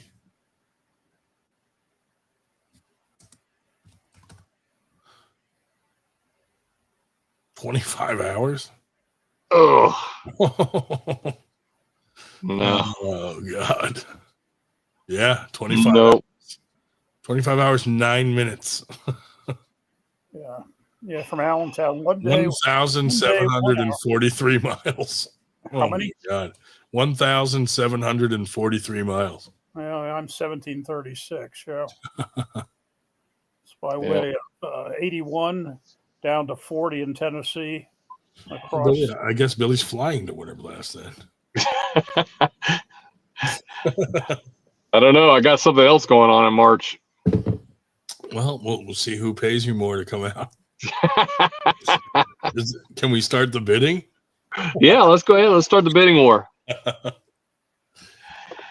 Yeah, Ray was able to get my flight booked to New Mexico. I mean, Arizona. So well, how many stops on the way? None, nonstop, nice. baby. Nice. It just worked out that Frontier departure and return flights were like on the perfect time slot. Oh, nice. I got to book mine soon. I'm starting to get nervous. Like I should have booked it way sooner. I was like, in my mind, I was like, the whole thing could get canceled. I don't want. I didn't know what was going on there for a while. Trip insurance, man. Trip insurance. It's worth it. Apparently, what they consider the center of San Antonio is Commerce Street and Flores Street. Yeah. That's what pops up for here to San Antonio. You live outside the city? I'm not completely out. I'm on the outskirts, I say, Yeah, same with me with Philly. Yeah, I'm not down like downtown or anything like that. Yeah.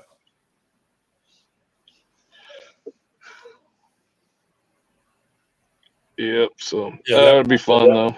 That mileage is from like center downtown. I've done 23-hour drive. Ugh. That's crazy. 25 hours. Yeah. I mean, like right around that 8-hour mark is pretty good for me. I could do that pretty much anytime. Once it starts getting above that, beyond that 8-hour mark, I'm looking at trying to maybe split it up. Yeah. Maybe drive halfway, stay somewhere, and then drive the rest in the morning or something. Yeah. I mean, even from up here down to the tip of Florida is less than driving to Texas. It's ridiculous, man. I tell you, man. Texas is nuts. Dude, if your guys came up here, they'd be like, man, your practices and tournaments are only an hour apart. They wouldn't believe it. They'd be like, holy shit, you guys are spoiled. And the guys here complain about fucking having to drive an hour or two to go to shit. Oh, yeah.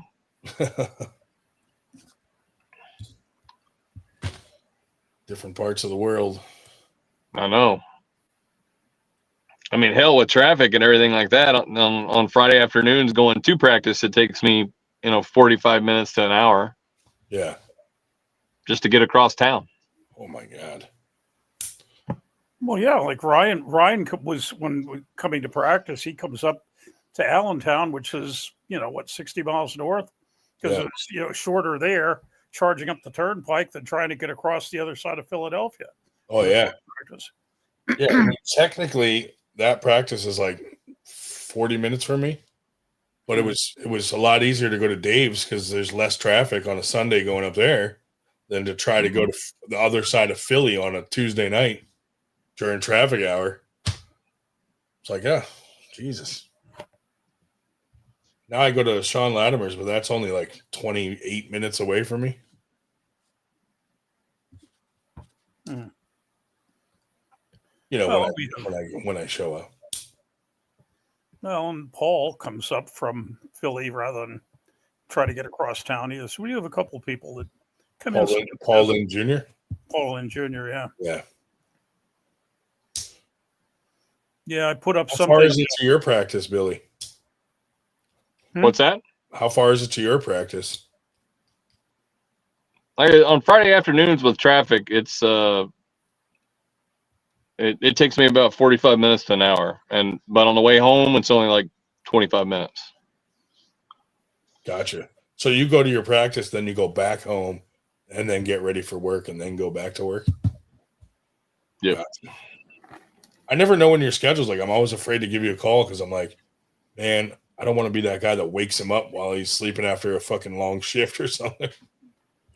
Yeah, right now, well, even if I'm on the other job, but right now the job I'm on, I go in at 11. Yeah. So I have to get off here in just a few minutes, but I go in at 11. I usually get off around somewhere between 9 and 10. And then morning. I'm usually sleeping until somewhere between 3 and 5. Gotcha. So I remember those days working that shift. It works out for me. Yeah, that's good. You get used to it. Yeah. But all right, well, I'm gonna slide off here, get into work. All right, man. Have a good night. Later. Talk to you soon. Well, J.J. Williams said he was going to come on about 9:15 to 9:30. Damn liar. Probably knows I'm going to harass him because he's grounded. When he showed up at the that guy. Practice last week, he spent more time sitting and smooching his honey than he did on the table.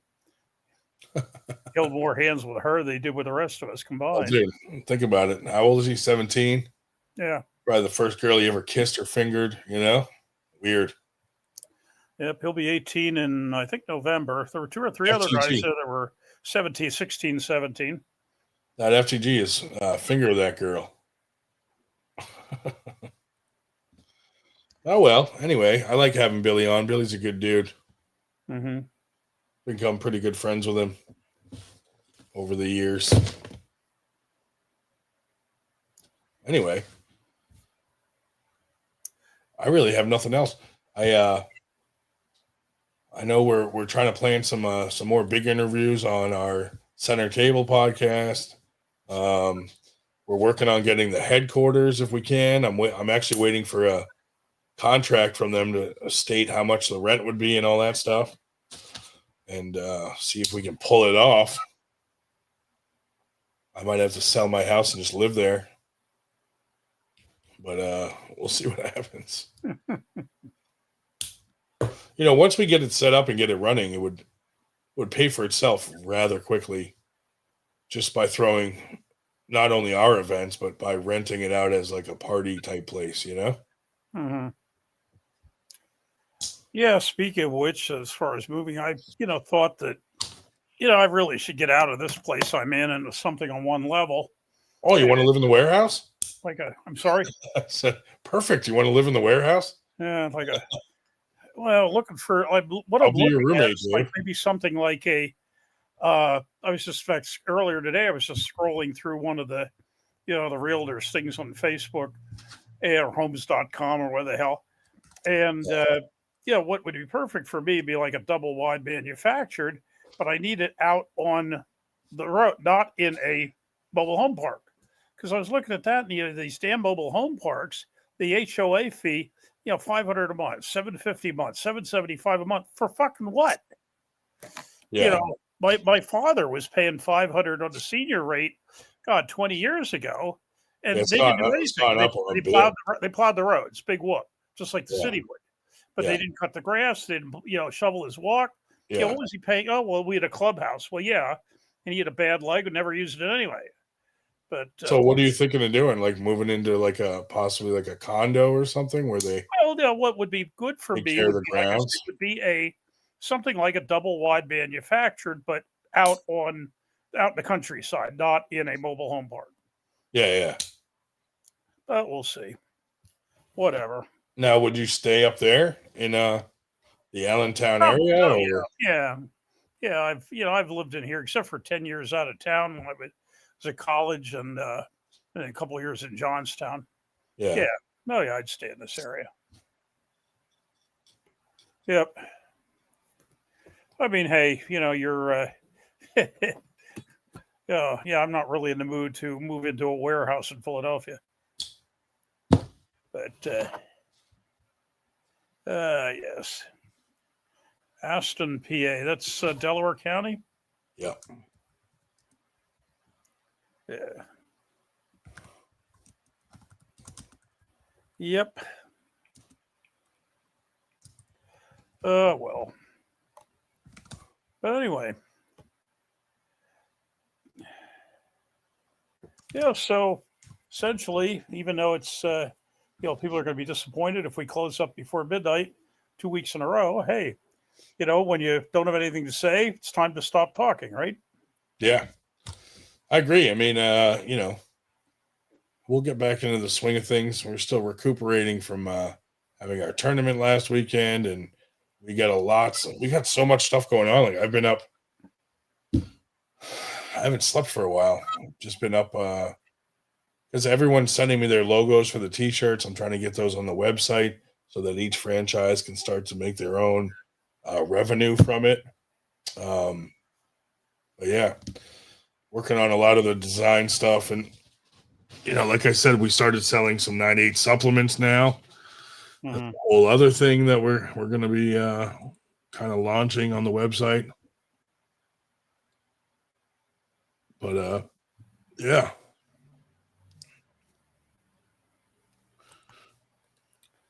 Yep. Well, I hope all on our website. So check out our website if you haven't yet. And please join the website and sign up for it if you haven't, because we're going to be posting a lot of stuff on there and being part of the website. It's free to sign up, make a little profile, join some of the groups, but we're going to start doing some stuff on there that will like some free giveaways and things like that. So make sure to definitely jump on our website.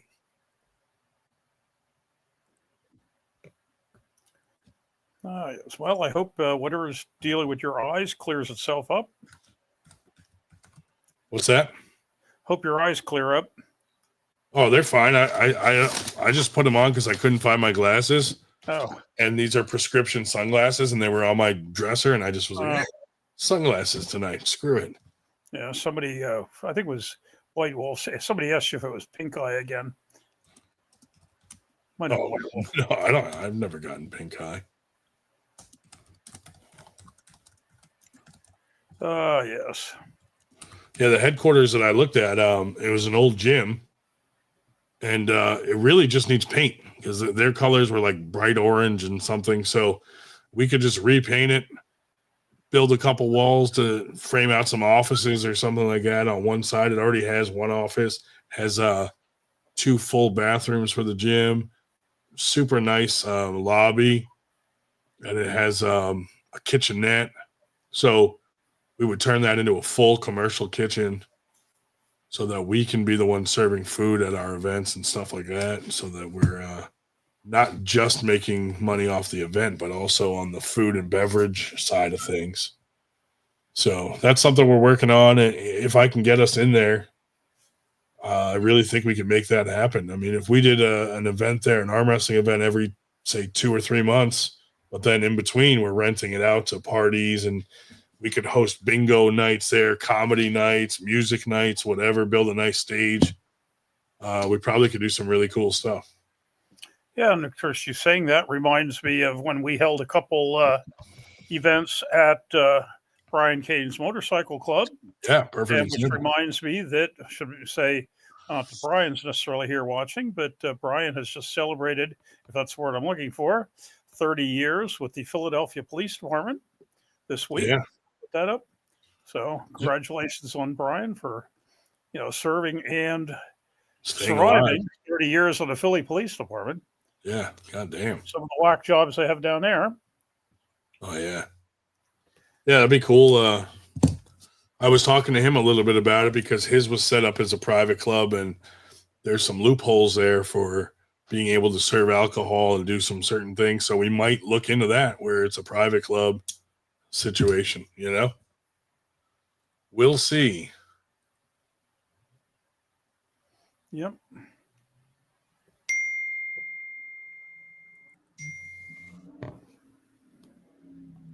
Let's see. Was that? It must have been you, not me, that went bing. Oh my God! Do they have a commercial for shock grip? Oh Lord! Yeah, I think I'll pass on that. Thank you. Who are these guys?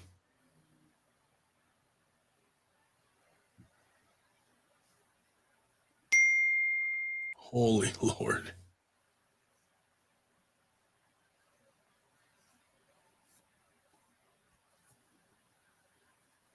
That's different, dude. Jeez. Anyway. God damn. Billy found the link. He just sent it to me. Yeah,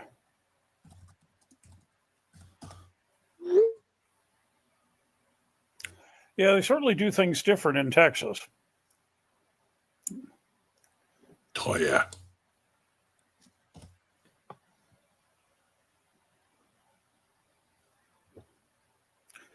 I remember when I was down there, this is some years ago, but like even some of the commercials, like some of the auto or the truck commercials, where they were, basically comparing Texas to Oklahoma.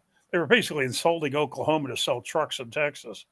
And I thought, well, you certainly don't see that up here with, people insulting New Jersey to sell cars in Pennsylvania. Yeah. I think what was their tagline? It's like a whole nother country, which in some respects it is. Yeah.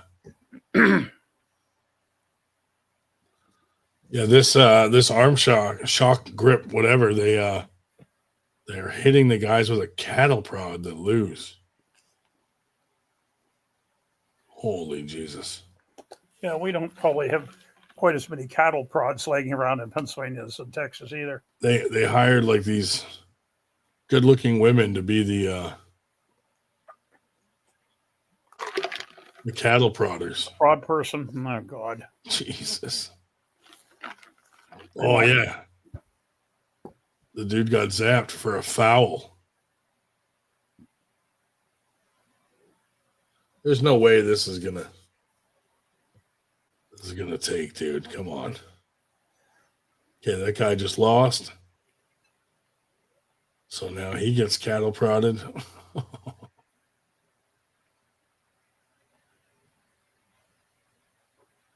That's terrible. I don't even know what to say about that. That's awful. Anyway, we should end it. Unless you got something else, Dave. Yeah, I was just thinking. I was trying to remember who was. Let's see. Was that Will Rogers? No, H.L. Mencken. Nobody ever went broke underestimating the intelligence of the American people.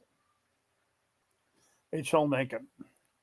Seemed appropriate here with when you said he'll never make it. I don't know. Yeah. Well, yeah. Who knows? Yep. You know, the non-arm wrestling community might embrace seeing people get hit with a cattle prod. You know? Yep. You never know. Yeah. Oh well. Oh Yeah. well, man. Anyway, yeah. So that's what we're working on. Basically, Winter Blast in the background, and then really trying to get this headquarters launched if we can. A lot of moving parts to that, though. So, you know, we'll see what happens. That's an expensive venture. To well, not really. They actually have worked out a deal. They said, you know, they'd be willing to let us not pay rent while we renovate. So that's kind of cool. Mm-hmm. If we came up with enough for a down deposit and then, you know, some money for some paint and stuff, we'd be good. We'd be good to go. But, you know, first I got to get the lease and see what that entails. Then I have to look into, there's a lot of licenses and permits we need to be able to do everything we want to do at that location. So all that would have to come together, you know, before we can step foot in there and do what we want to do. So that's what I'm working on. I don't know what Dave's got going on, but Yeah. that's it. Carolyn Looms in the house. What's up, Carolyn? One of our first and biggest supporters.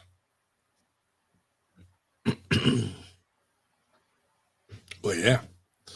Anyway, I'm going to go ahead and call it before someone else joins and I get a second wind and go till 3 a.m. in the Really morning. good idea. So, good All night, right. y'all. Good night, everybody. Thanks for tuning in. Catch you guys next Friday. FTG.